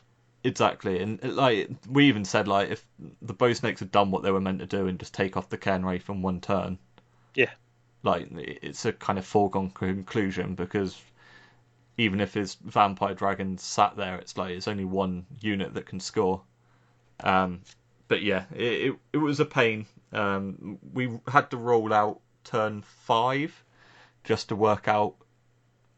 Yeah, that was it, because it came down to turn 5 roll, because we had to see who got priority to see if the Cairn Wraith could get onto the objective, or if I could get Gotrek to the Cairn Wraith and then kill it in combat to get the grand strategy. But yeah, it ended up he got the turn so he could move on to the objectives and then scored the extra points. So it was a shame. It was, like I said, it was one of them where any other given day, those bow snakes take literally 4 wounds. That's all it had to do. But yeah, it wasn't to be, unfortunately. So a really good game. Again, Dave got one of my favourite game votes. And yeah, it was nice playing them, but 30 Blood Knights is absolutely horrible to play against. It just goes in and deletes everything off the table. So it's the fact that they can move, they can do a normal move, and it's not a retreat. And they can do the mortal wounds as they move over, but then they can then charge back in. They get the extra damage and the buffs to hit, etc. So yeah, like I said, a really good game. But again, a loss, unfortunately. What about yourself? Very close. So I played Matt R with these Fire Slayers. Mm-hmm. Now, I must admit, I was not looking forward to this. Fire Slayers with Gotrek. Kind of, by games you got Fire Slayers, they get there and you just can't move them. I deployed just Gotrek by himself in the middle. Everything else was off the board. And I had the choice of going first or not. and I decided to let him go first. Which halfway through the first turn, I thought this was a silly idea because obviously he got to do all his prayers and he got to do, move on to the objectives. He tunneled one of his units up onto my bottom left objective as such, and I thought this probably wasn't such a good idea, but we'll roll with it. Gotrek got into the middle and started churning through the Hearthguard. His Gotrek kind of went slightly to the left of it all. I thought he was going to chuck him into my Gotrek, but he didn't. So he brought on, I don't know which. So he was running Runefather on a Magmadroth, a Rune Smiter, another Rune Smiter, a Battlesmith, Gotrek, 15 Hearthguard Berserkers, 15 Hearthguard Berserkers, one with Broadaxe, one with Poleaxe, and then the 10 Volkite Berserkers with War Picks and Sling Shields. Now, I think he's right, because you can only put them in 15s now. They're nowhere near as bad as they used to be. Really? He brought up 5 less. Well, I think that's still I pretty think horrible. It does make a difference. So he brought up, and I can't remember which way round it is, the ones that do mortal wounds. Poleaxes or Broadaxe. Yeah, I can never remember the difference between them. The ones that do mortal wounds. So he brought them up bottom left, and he sat on an objective there. And then he kind of moved his other ones into the middle. The Magma Dragon, I don't think went to top right, but he was in a position where he could do. So I just brought everything on, turn 1, bottom left, and thought, I've got to clear this objective. If I can clear this objective, then I've got a chance. If I don't clear this objective and he keeps scoring it, might as well give up. So everything went into this unit of 15. Forgot that he could go first. But he fluffed a lot of his rolls, to be fair. He didn't do as bad as I thought he could have been. I was able to do my electric shocks, and again, I just thought, right, I've got to clear it. Let's just do the electric shocks. So I think I wiped out the vast majority, well, a good chunk of the unit, and I can't remember if I got any onto his leader or not. It may have done. Long story short, managed to wipe that unit out to a man. Managed to kill the hero that was there that tunneled up with them, and then managed to, because I charged the Soul Scryer as part of it, I was able to pile in with him onto the objective. So I took that one. Gotrek chewed through the middle. He got priority going into 2, moved Gotrek down, and he was going for Volti because he knew that if he could get rid of Volti, both my Soul Scryers were bottom left. The best I could do is probably move up into the third one, and go that way. He came down, and I think he needed 5, and he rolled 5. But what he wanted was 7, so he could get in Volturnus. Right. And he decided to do a reroll, and he rolled double 1. And that basically swung the game. I still think I probably would have had a chance. But yeah, essentially that swung the game. My Gotrek churned nearly all the way through the other unit of Hearthguard.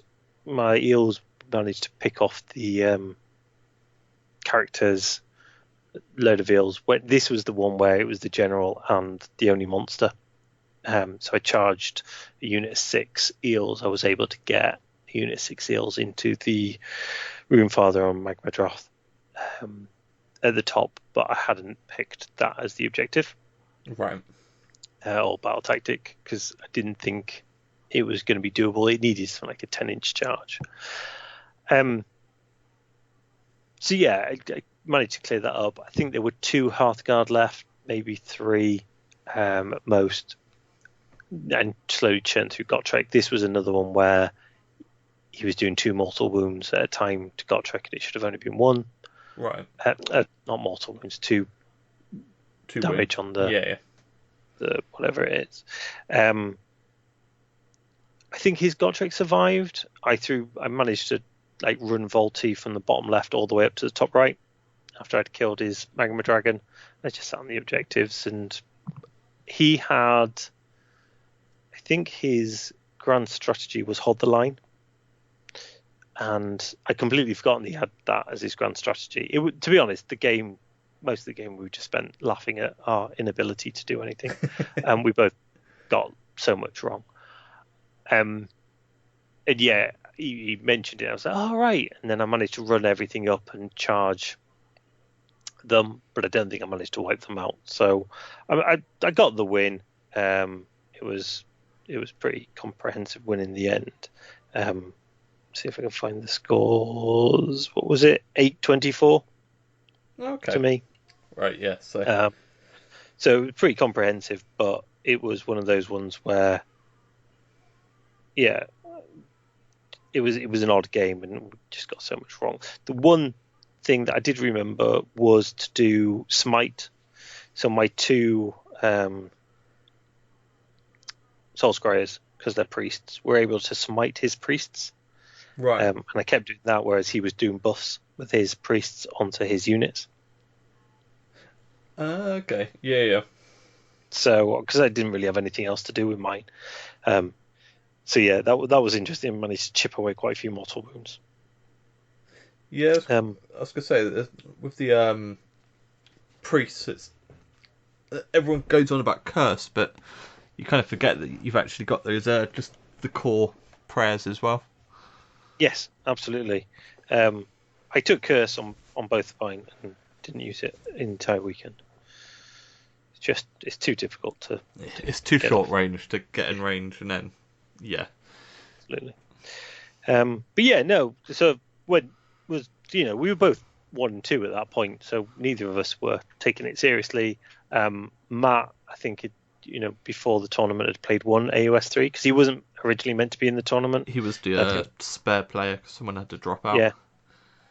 So yeah, it was one of those ones, but great game. Thoroughly enjoyed it. Got so much wrong, but it's one of those. Yeah, it looked like you were having fun. Like when I came over to see you, you were both just laughing away, and Matt just seemed the most relaxed person in the world, just sat in a chair, just going, "Yeah, what happens, happens."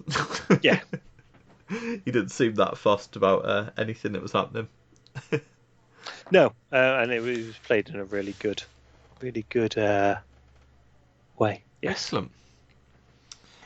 So game 5, and it was First Blood, which was the battle. I can't remember what it does in this mission. It's the same 3 points as the last one, but this one you pick an objective. It's really bizarre. You pick an objective, and if you control it, the following turn, that's the one you get an extra command gain point. A command point. No, it's the objectives are diagonal again. They're not across, so the same as the last one. Oh yes, yeah, of course, yeah. But yeah, if you controlled that, you got an extra command point, which was okay. It was nice. It's not you get extra points, so it's kind of a bit different. Sometimes you just go, actually, I don't care if you've got that. Crack on. But yeah, so I played Stu West, who also had Soul Blight, and he had Legion of Night, which was Nagash, Neferata, and a Necromancer, and then 20 skeletons, 20 zombies, and a spell portal. Nice. So, yeah, it was a surprise to see Nagash on the table. Like he was saying, like this is the first time he's because Stu's always used Soul Blight or Legion Nagash, but he's always ran Mortarks. But no, he ran Nagash in this because he finally bought them and painted them, so he wanted to use them. And he had the Necromancer had, I'm trying to think what it was, Morbeg's Claw, I think it's called. the artifact. Let's have a look. Yeah, Morbeg's Claw. So basically, you can like scratch the ground, and then you get +2 the cast. Like all wizards within like wholly within 10 or 12, I think it is. Hmm. So when Nagash is already plus whatever it is to cast, +3. Suddenly Nagash is like +5 to cast and dispel. Sorry. Because he needs it. Yeah. So any spells I was trying to cast, it was just like I kind of went and I was like, is there any point in me even trying to cast Yeah. this? So yeah, it was a bit of a weird one. Like he was a little bit hesitant about pushing Nagash or Neferata forwards, obviously. Yeah. But I was a little bit hesitant about going too far forwards. Well, no, that's a lie. I did push forwards, but I kind of knew that he's got the range of certain bits. But yeah, he kind of like had this T, kind of not T shape, L shape of these skeletons that were taking the middle objective.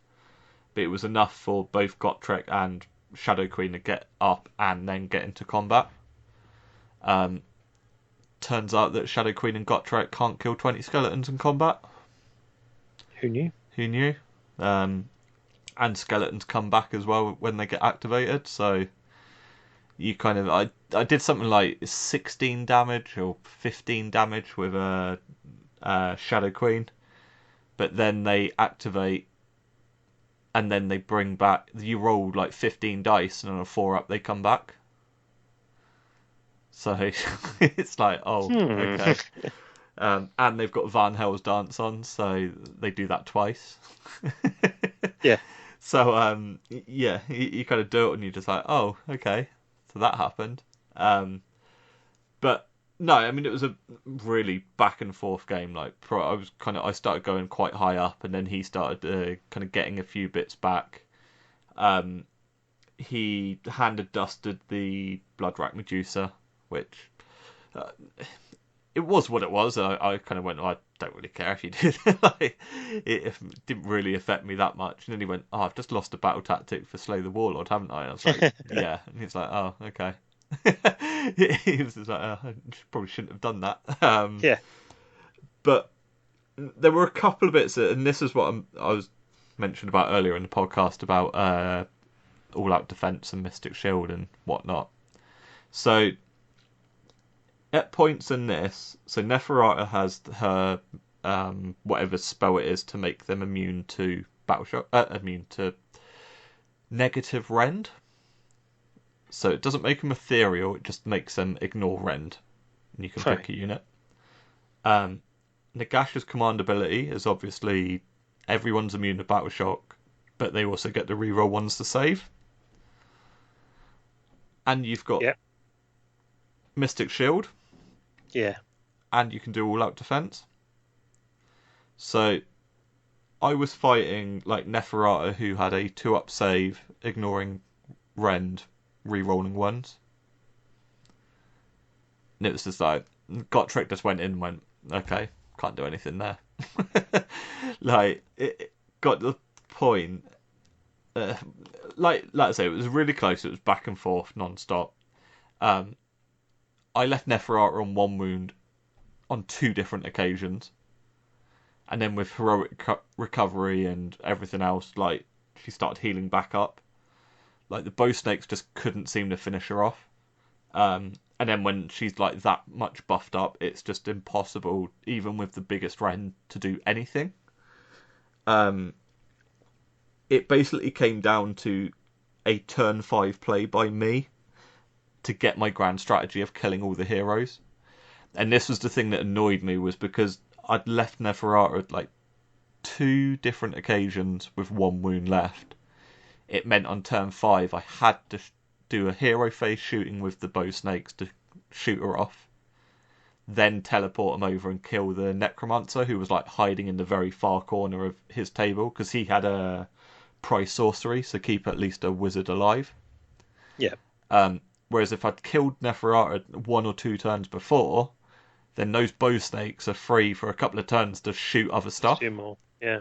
And it basically came down to Nagash on the bottom objective against 10 combat snakes and Gotrek, and the Shadow Queen, who had 3 wounds left. The problem was Nagash stores all of the arcane bolts.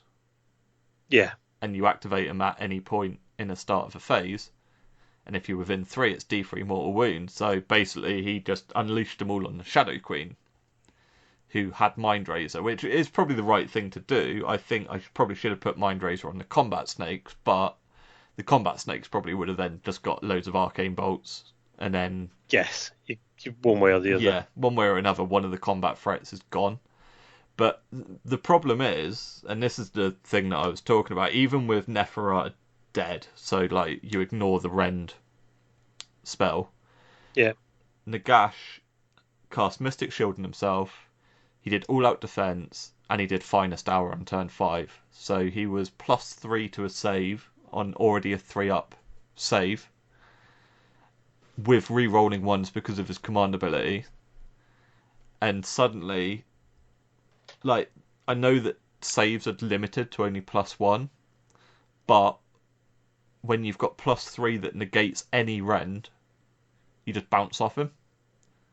Yeah, and I think this is something that, again, I think if I look back, there's a large chance that would have got wrong in some of the games, is that because you do more pluses because of Rend, and I think I probably will, if I look back, there probably will have been a couple of instances where people have had better saves than they should have done. Because you do go, oh, this is +3. Oh, well, this is only -1. All right, fine. Yeah. This is this. Because you kind of get into that mindset of you're okay to stack saves because of the Rend thing. Yeah. If you see what I mean. So again, as you play more 3, I think it becomes more, you remember it more like, oh, actually, no, you can't do that. But in this weekend, I'm sure people will have done it and not trying to cheat or anything, but I may well have done it myself. Stacked. I don't think we didn't have anything like that. Like in all the games that like I had, it was very much we played it to like you're limited to +1. The thing but it's so easy to forget, isn't it? Yeah. Oh yeah, 100%. But the thing I hated, and this is something that I put out on Twitter, a big like not a rant, but a few grievances about AOS 3 at the minute, because you can stack all of that, like you just bounce off stuff. Like you can have a proper combat unit that just goes in and does nothing, because all of those pluses, it negates whatever high Rend you've got, and then at the end they've normally got another like enough to get +1 anyway. So like Gotrek goes in with -2 Rend, but if you've got Finest Hour, Mystic Shield, and all out defense, the first 2 get rid of it, get rid of his 2 Rend, and then Nagash is still at 2-up re-rolling ones. Yeah. So I was literally fishing for 6s on double activation. That's what. And I left him on like 8 wounds because obviously Nagash has got a 4-up mortal wound save as well. So you're just like, well, okay. Yeah, it was a very big like balls out. I need to go do this because like Stu was like, well, do you want to call it? This was on turn 4 because he was so far ahead. I was like, no, I want to play turn 5. He's like, have you got a plan? I was like, yeah, I can win this if everything goes my way. But yeah, that's what I mean. If Neferata had died a turn earlier, it would have gave me an extra point because she's a monster, and like I said, it frees up those bow snakes to then shoot Nagash and shoot the Necromancer. Yeah. But yeah, like I said, when you've got Gotrek, who's meant to be a combat beast, going in and just does nothing. Yeah, I think you've got combat snakes like that do. So 10 of them got into combat, and they did, what was it, 30 attacks that were hitting on 2s, wounding on 3s because I did all out attack, and they did nothing. Yeah. You're just like, okay. Like I don't know, like that was my grievance, and that's what I found like in almost every game. Like it's, and we joke, like we talked about Hero Hammer at the start of the episode. Like so many times when you get into combat and everyone goes, "Oh, Gotrek, it's filthy," and it's like you charge them in. It's like, right, okay, well, yeah, no, they're doing Finest Hour, and they've got I'm going to do all out defense, and it's like, okay, so he's just got no rent now. Like, Well, yeah, I mean, I had the same, just going back one, against Balakor. Yeah. You know, he's bouncing, he's got his save, then he's bouncing, and then he's got another after save, and all of a sudden you've got to get through like 3 or 4 dice rolls before you can even do any damage to him. Yeah. And it just seems, for everybody complaining about Gotrek, Morathi, etc., people don't seem to have noticed that there's some pretty unkillable things out there. Oh, 100%. And so, yeah, you know, you're kind of forced into taking the likes of Gotrek, etc. But even they struggle to do it. Like, but yeah, but do you know what I mean? Like, yeah, 100%. What else are you going to put into him? Like, at least Gotrek, you know, with a decent roll, you get 3 6s in your first, and then you re-roll your other 3 dice and maybe get another one. 4 6s, you roll well for that, and you've got a really good chance. But it also then, you know, we've just mentioned Kragenos. Yeah. It makes a mockery of him when you've got other characters that can tank stuff so well. I mean, in theory, with Kragenos, you can potentially be a -1 save. Like, because he's a 2-up save naturally, you can do all out defense for a 1-up and do Finest Hour for a 0-up. But, well, yeah, I suppose. Like, even at that point, it's still like bonkers. Like, yes. I hope, and this is what I really hope, is that the FAQ stops you doing all of this. Like, literally says units can only benefit from Mystic Shield or All Out Defense or Finest Hour, and that's it. Because there's too many instances where, like I said, a unit of 10 combat snakes, they're doing 3 attacks each, and there were so many instances. It's like, right, I'm charging in against a hero or a monster or whatever, and they've got all them buffs on, and you do absolutely nothing. And it's like, okay, like, it becomes almost. It's becoming pointless. hero armor. Yeah, and that's my gripe, because like, I like AOS because it's like infantry units and heroes and monsters and everything like that, and it all comes together and on the table, but everything can do certain bits. But when you can put stuff in and they do absolutely nothing and just bounce off stuff, it almost becomes like I didn't finish the weekend hating AOS 3, and I said that earlier on in the episode. Like, I do like AOS 3, but there's lots of stuff that's wrong with it at the minute. Whereabouts I finished that event, not exactly. I always finish and I'm buzzing to do a new army, or like, oh, I really want to try this and do that and do this. But on that card journey home, I mean, we were chatting about Path to Glory, and that was the only real thing that I was actually like, oh yeah, I'm looking forward to doing that. It wasn't, oh, I really want to go out and go do that army and do this, which I never had in an AOS 2 event, because, like I said, half the time it felt like half my army just bounced off and did nothing. And against some of my opponents, like, everyone talks about how bad and broken Gotrek and Morathi is.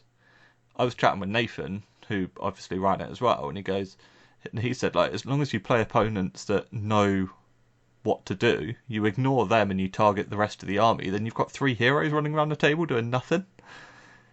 And at that point, it's just like, well, okay, it's not a filthy army. Like, I think Nathan went 3-2, I think it was, or what did he do?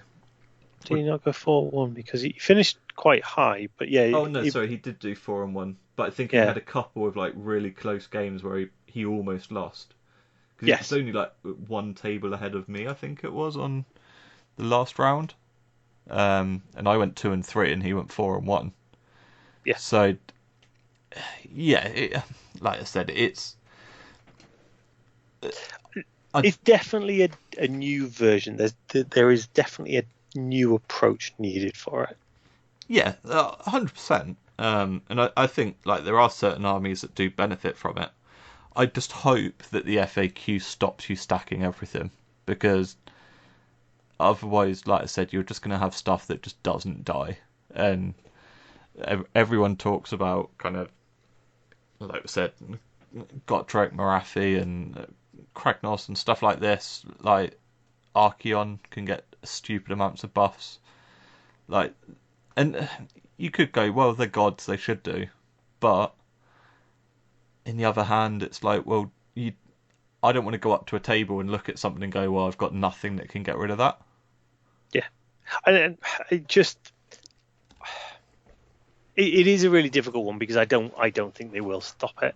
I think this is what they want. I think this is the direction they're taking it in, and I think you will see more and more of these kind of characters come out, because not only do you have the ability to make them super defensive with the heroic healing and with the life swarm, those characters, even once you do get some damage through to them, can heal back up. Yeah.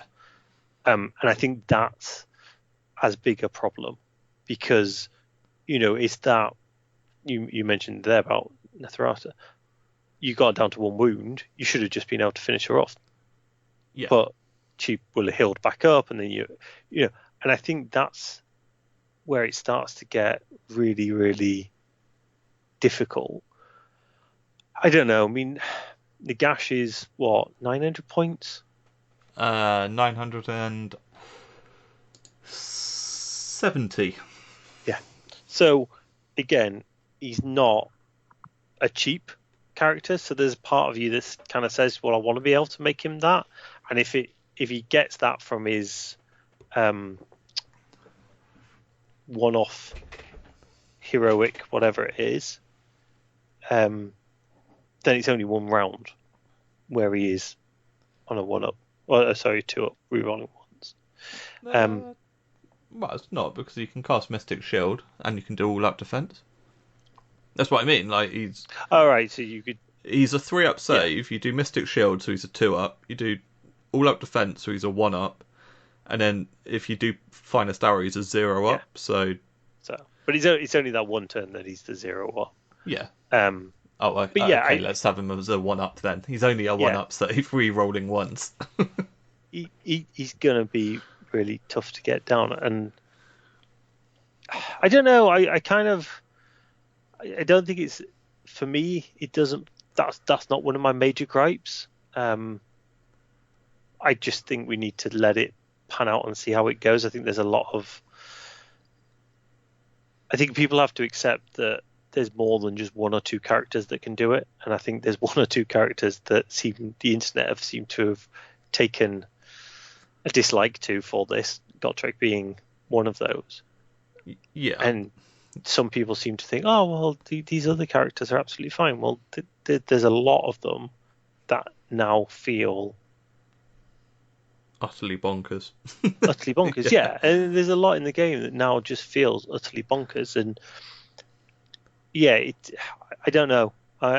It was a weird weekend. My worry is that the new Stormcast, the Hammers of Sigmar, like the whatever he's called, the named Exemplar Champion or whatever he is, like it's going to be like a 2-up save and basically a god as well.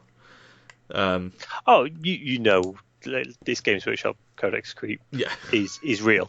You know, let's not make any bones about it. We've been quite honest on this podcast a number of times. We love the game. We love what it happens. Yes, we have some gripes, but we understand and we embrace it, and let's not try and kid ourselves. But yeah, it's bad now, but it's only going to get worse with more releases that come out. But then are you going to get things with Ren 3, and will we ever see a Ren 4? I don't know.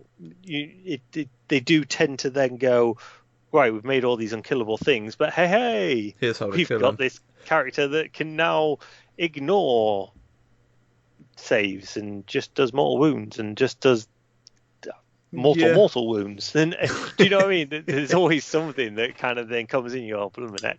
So yeah, it's not a nice feeling though. Like you say, when you go into a game and you look across the table and you think, I can't deal with that. Yeah, it is a strange one. It's like I say, I kind of came out the event going, yeah, like I still had, like I said, 5 great games. I mean, Stu got my favourite opponent because we just said it was so close. Because I lost, what was it, 24-20? And it literally came down to he got his grand strategy and I didn't. um, and yeah, I didn't kill Neferata for the extra point. So if I'd done that, it would have been a 3-point swing. Hmm. Well, it would have been a 4-point swing because I would have got a monster as well a turn earlier. Because obviously I killed Neferata Yeah. turn 5, so I got the point then.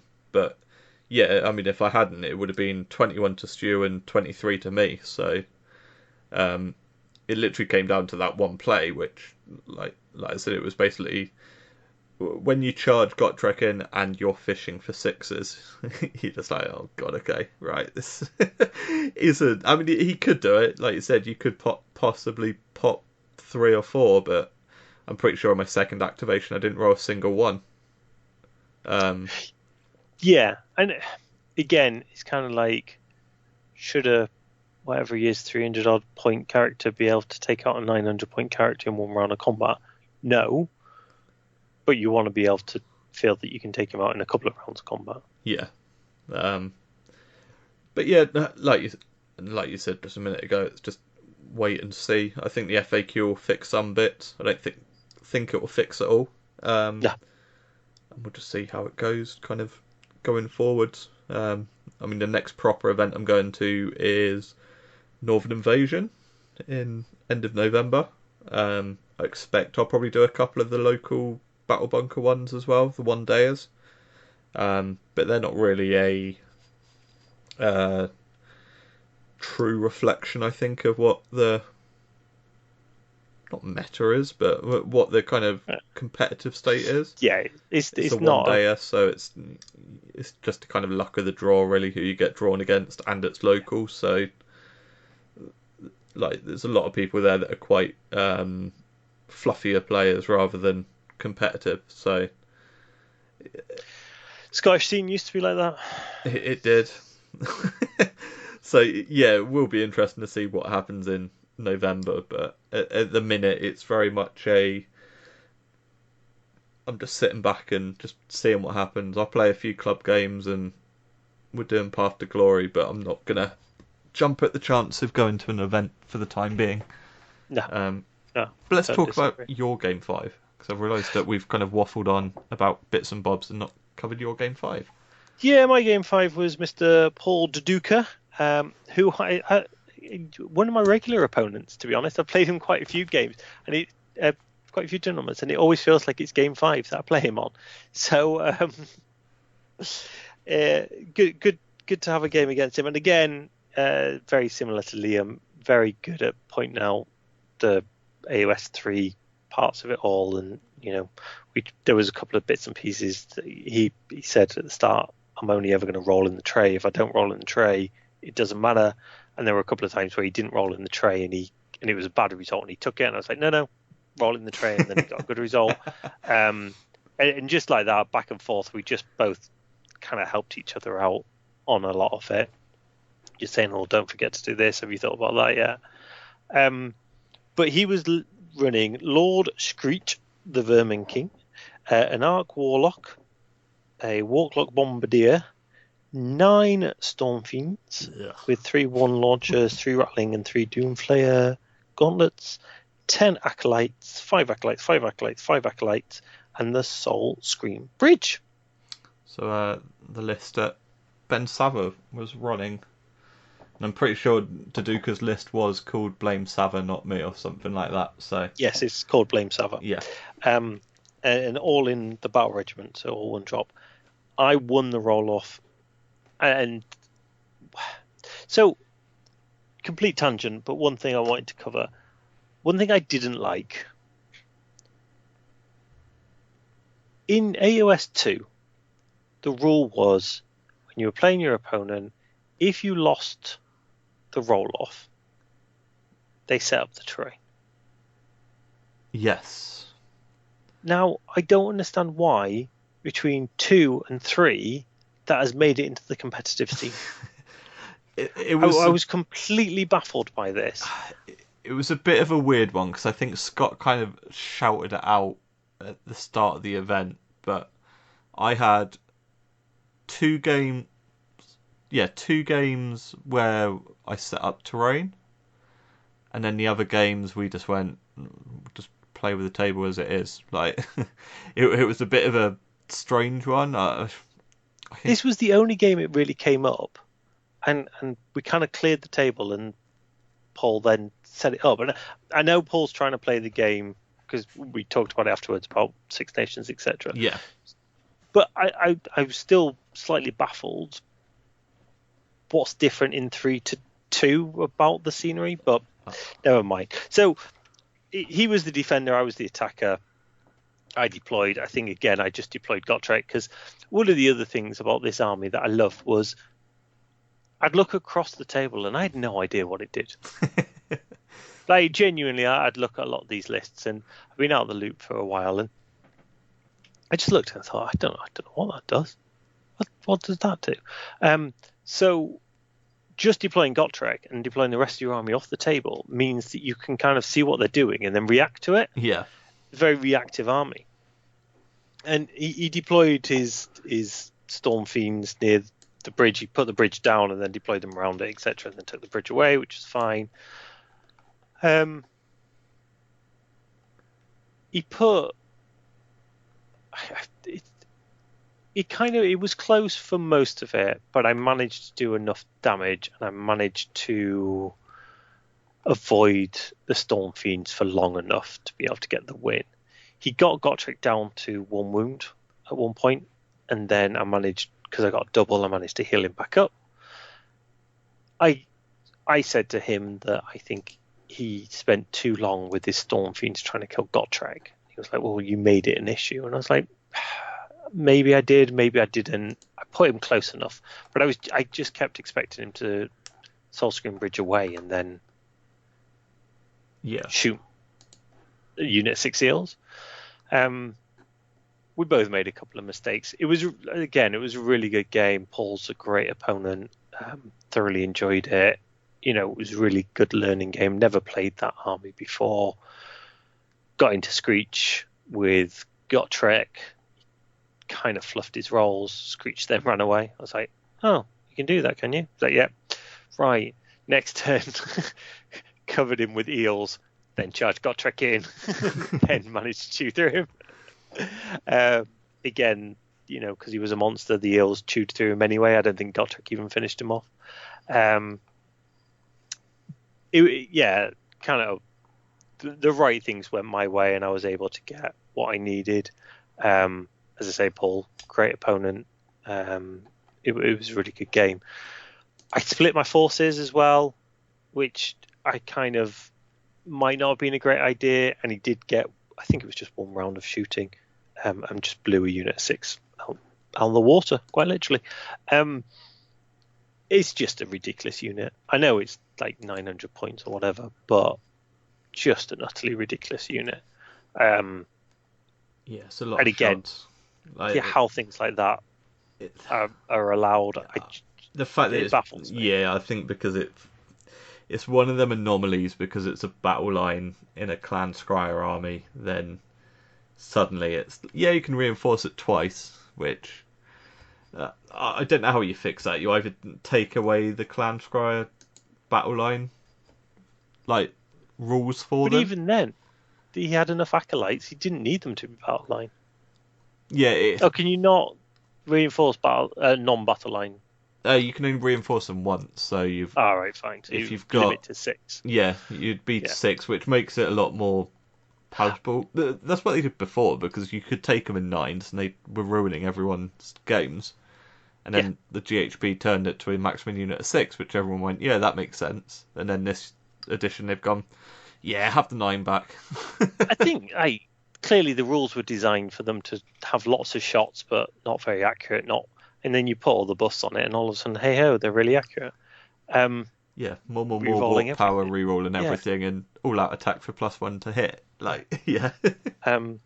But again, it was like we'd both won our last game, So we were both finished day 1 and 2. Now, Right. 9 Storm Fiends, a bunch of eels with Gotrek.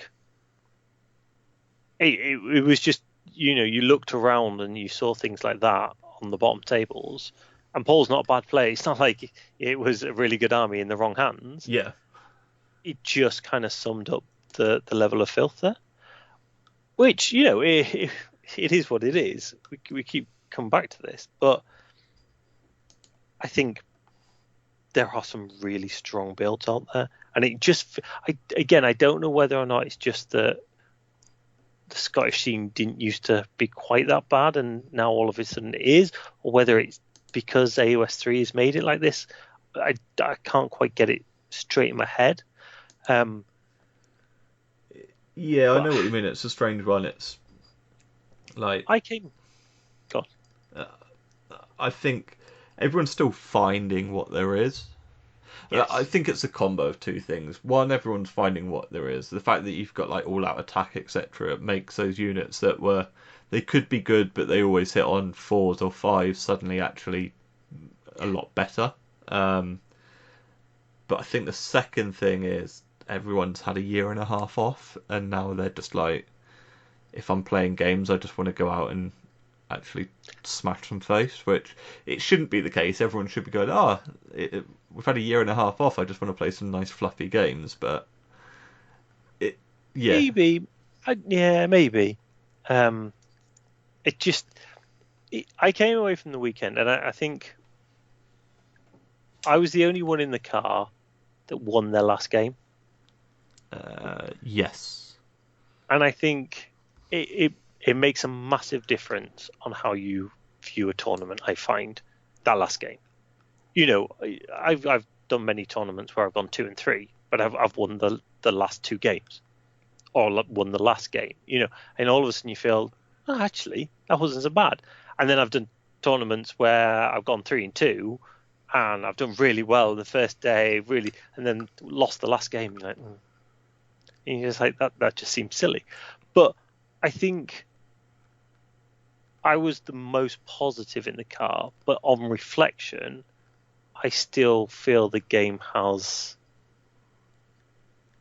doesn't quite fit for me at the moment. It feels like it does need to grow a little bit. I had some great games, don't get me wrong. I had fantastic opponents, had a really good laugh. I loved the army. I loved the ridiculousness of it, to be able to deploy everything off the board and just have Gotrek wandering around by himself. I love the fact that, as I say, I could just let my opponent dictate. Not dictate, but almost kind of say, right, well, you make the first mistake. Yeah. I'm just going to hold my army until I can see a point where I'm just going to smash you off. But yeah, it doesn't have the balance, perhaps, that I felt that a lot of people were talking about. When AOS 2 came out, it was crazy. You had, I forgot his name, but his Grot that single-handedly destroyed the world. Donal was Donal, yeah. And yes, you had the odd randomness like that, but I think it was more isolated. I feel with AOS 3, it's just madness all over. Yeah. I think some of the changes that they've done is like they're good changes, but then when you add it with everything else, like the thing, I kind of understand why they've done it, but they've kind of got rid of the majority of the re-rolling 1 to saves and hits. Yep. Like, I suppose to speed up the game, but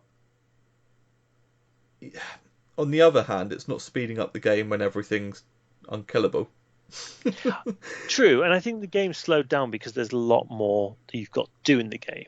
Yes. And how did you find that element of it? What, as in timekeeping and stuff, or not necessarily timekeeping, just the fact that you never got to switch off? I felt battered by game 3. Like, not I normally do. I'm normally up for like a proper night out on a Saturday, but by the end of game 3, I was just like, I mean, I kind of had a bit of a bonus because obviously my game 3 was quite short. Yeah. But yeah, there's just you just had no respite. Like you could never stop. And this is what we kind of said last episode when we did our first event. It was like you can't just go, right, okay, yeah, go do the movement. I don't mind. Like I'll quickly pop to the loo, because every single phase it's like, oh, do I want to do a redeploy there? Oh, shall I like react there? Like you're constantly in the game, which is a good thing, because you're not just sat there taking models off or rolling saves. But yeah, you kind of have no let up for anything. You've kind of got to be on the ball for. There were a couple of bits where after stuff happened, I was like, oh, I should have done like a redeploy there, or I should have done that, and it doesn't even cross your mind until like the next phase, because you're always trying to think of what's happening. Yeah. So yeah, I mean, like I said, it's a double-edged sword. I like it because it does keep you involved, but I also don't like it because you just don't have a chance to stop. Like, even just pop into the bar to go get a drink for everyone. Like, you kind of feel like you're wasting your opponent's time because they're waiting for you in case you want to do something. Yes, 100%. And I found that, so there were a couple of times where I ended up texting Tom at one point because I could see his game had finished and I was desperate for a cup of tea, but there was just no natural point where you'd be like, I'm just nipping to the bar, do you want anything? Like, it just didn't happen. So I think I ended up texting him, like, can you get me a cup of tea, please? I'm tired. Yeah. The only time I did it was like at the start of my hero phase or something. Like in my turn, I'd be like, I'm going to do my hero phase, but I really need to go have a wee, so I'll be right back. And they're like, no, that's fine. And like, but you do feel like you're delaying the game, though. Yeah, because they're then stood around kind of waiting for you to then do your stuff. And yeah, it was a bit strange. I mean, there wasn't a game where we ran out. I think the one against Neil, I think we got down to 5 minutes remaining, but like our turn 5, like I said, we had a couple of models left on the table that made the difference. And we just rolled it out for that. But there was nothing else that kind of went, oh yeah, we need to, like, we've run out of time to do stuff. But yeah, it definitely felt like I've just not actually had a break here. And I don't know. I mean, we've been playing Marvel quite a bit, and that is very much you're involved all the time because it's a you go I go activation. And I'm kind of used to it a little bit now. But I was going to say exactly the same thing. Like, I think because we've played some of that, I think it helped massively. Yeah.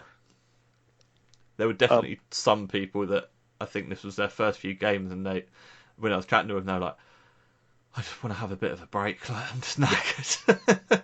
I think the one thing in that comparison, though, and I was going to mention it, because the Marvel is you go, I go, and it's intense, it's a shorter period of time. Yes. I found with this, I was flagging by 4 and 5. However, I think 4 and 5, especially when you come to think of things like battle tactics, etc., you're running out of the easy ones. Yeah. That's where the key decision were made. You know, a lot of the games were won and lost in those final turns. I mean, it's ironic. I went 3-2, you went 2-3, but your 3 losses were all super close. Whereas my 2 losses were blowouts. Right. You know. Yeah. And it kind of, because the other thing is, we didn't do strength of schedule as our secondary. We did victory point difference. And I know a lot of people don't like strength of schedule, but I think it makes, for me, it still is the most logical one. Because let's say we'd both finished on 2-3 or 3-2, whichever way you'd want to look at it. My 2 games were blowouts, and yours were really close, but yours were close against people that finished quite high. And it kind of, you spent the entire tournament above me, apart from at the at very the end. end. Yeah. That's the only point from after game one. That was the only point. And I was I the think highest 2 and 3 player there as well. yeah. Lee was the only person I played who finished.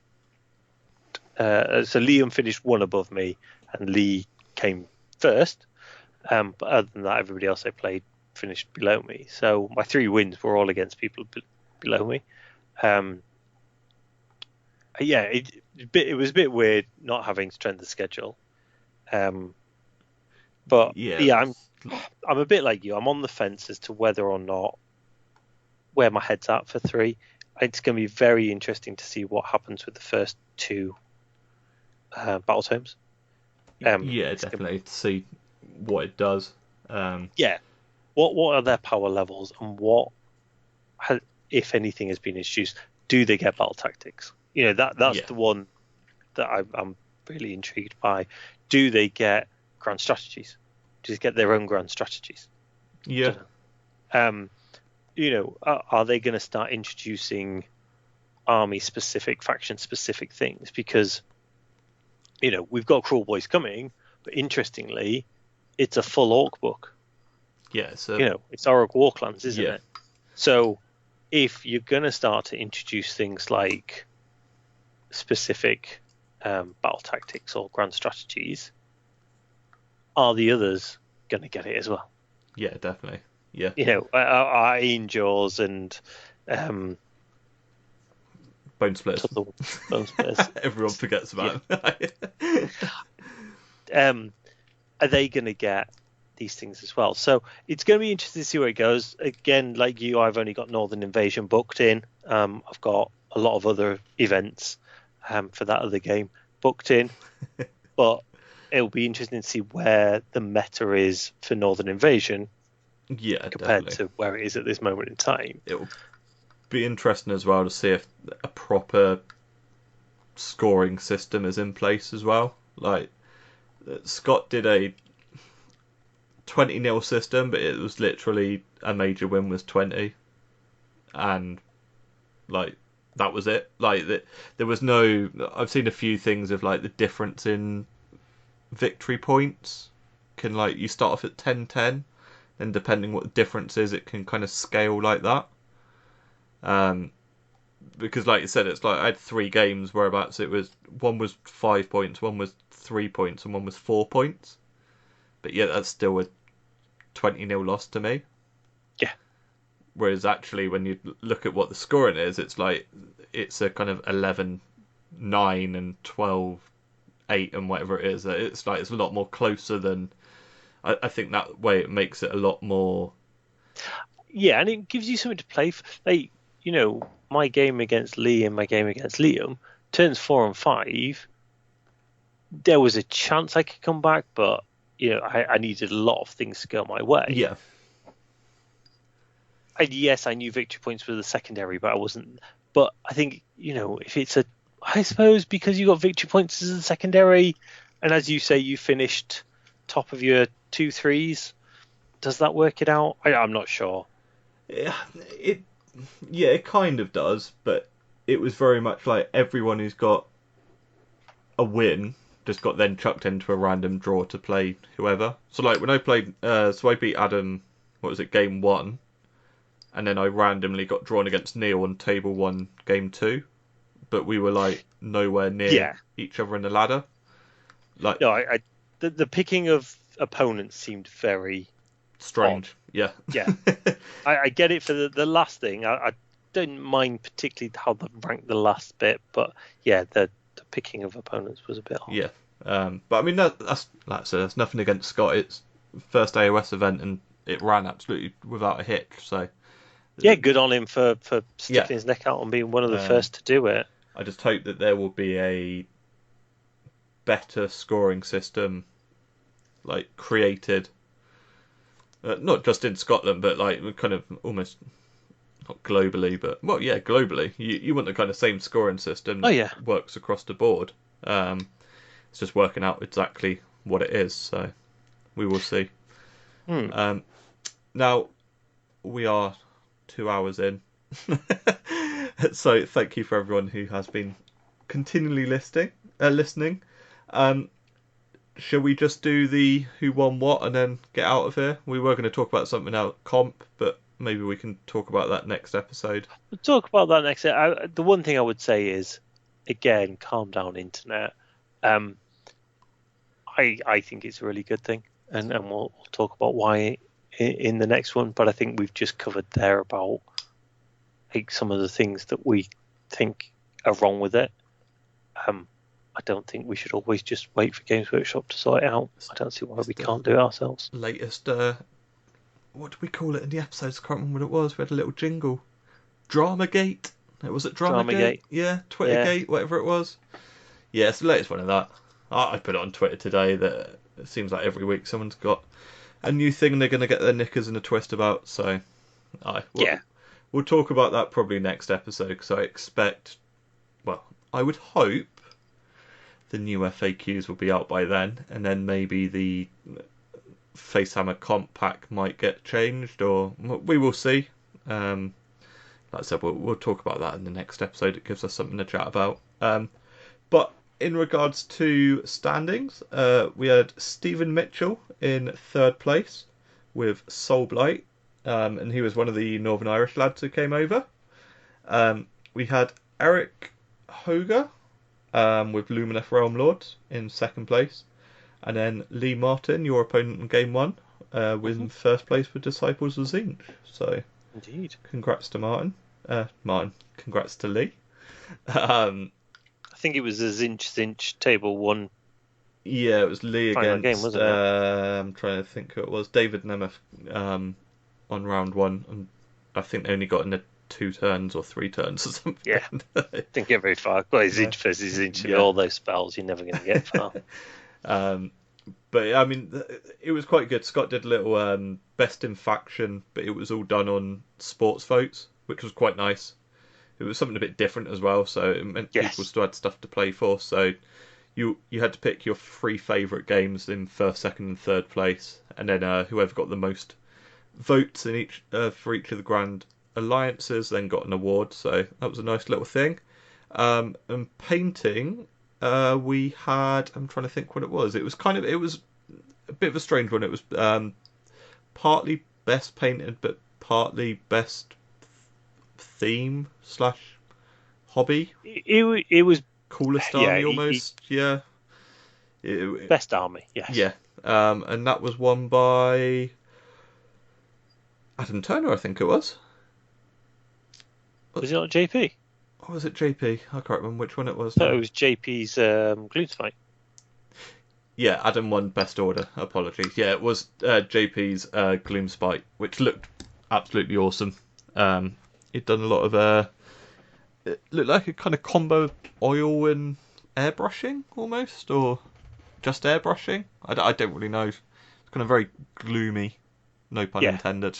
But no, check out JP's Twitter because he's got a few pictures on there. So it did look really nice. But no, there were some great looking armies there. They had Kara's Beast of Chaos, which looked awesome. They did look absolutely fantastic. Mike's Cities of Sigmar, again, looked really nice. I loved that scheme. You had Adam's Caradron that was, I think, for coolest army, but even the paint job itself was really nice as well. It's nice and crisp. I did like that. I think who else was up there actually. There were a couple of others. I can't remember who they were now. There was a Soulblight army, I think, and there's another Cities one. City. The current Northern Master. John Bayless's. Yes. John Bayless's. Yes. Yeah, his Living City, and I think there was a Lumineth army as well. I can't remember. It was, like I said, I can't remember last week, let alone 2 weeks ago. But no, it was a good standard up there. But no, JP's was a beautiful army. So all in all, a good event. A few gripes about AOS 3, but like I said, hopefully they will get fixed over the coming weeks. But we'll be back in a couple of weeks' time to cover, like we said, comp packs and probably cover the FAQs. And who knows, there might be some battle tomes out by then. We'll keep fingers crossed. If not, it'll probably be more 40k or something else. But if they want to catch you in the meantime on Twitter and Instagram, how can they find you? At martinswaffield. And I'm at Tales of Wargames. But until next time, take care and we'll see you soon. Good night.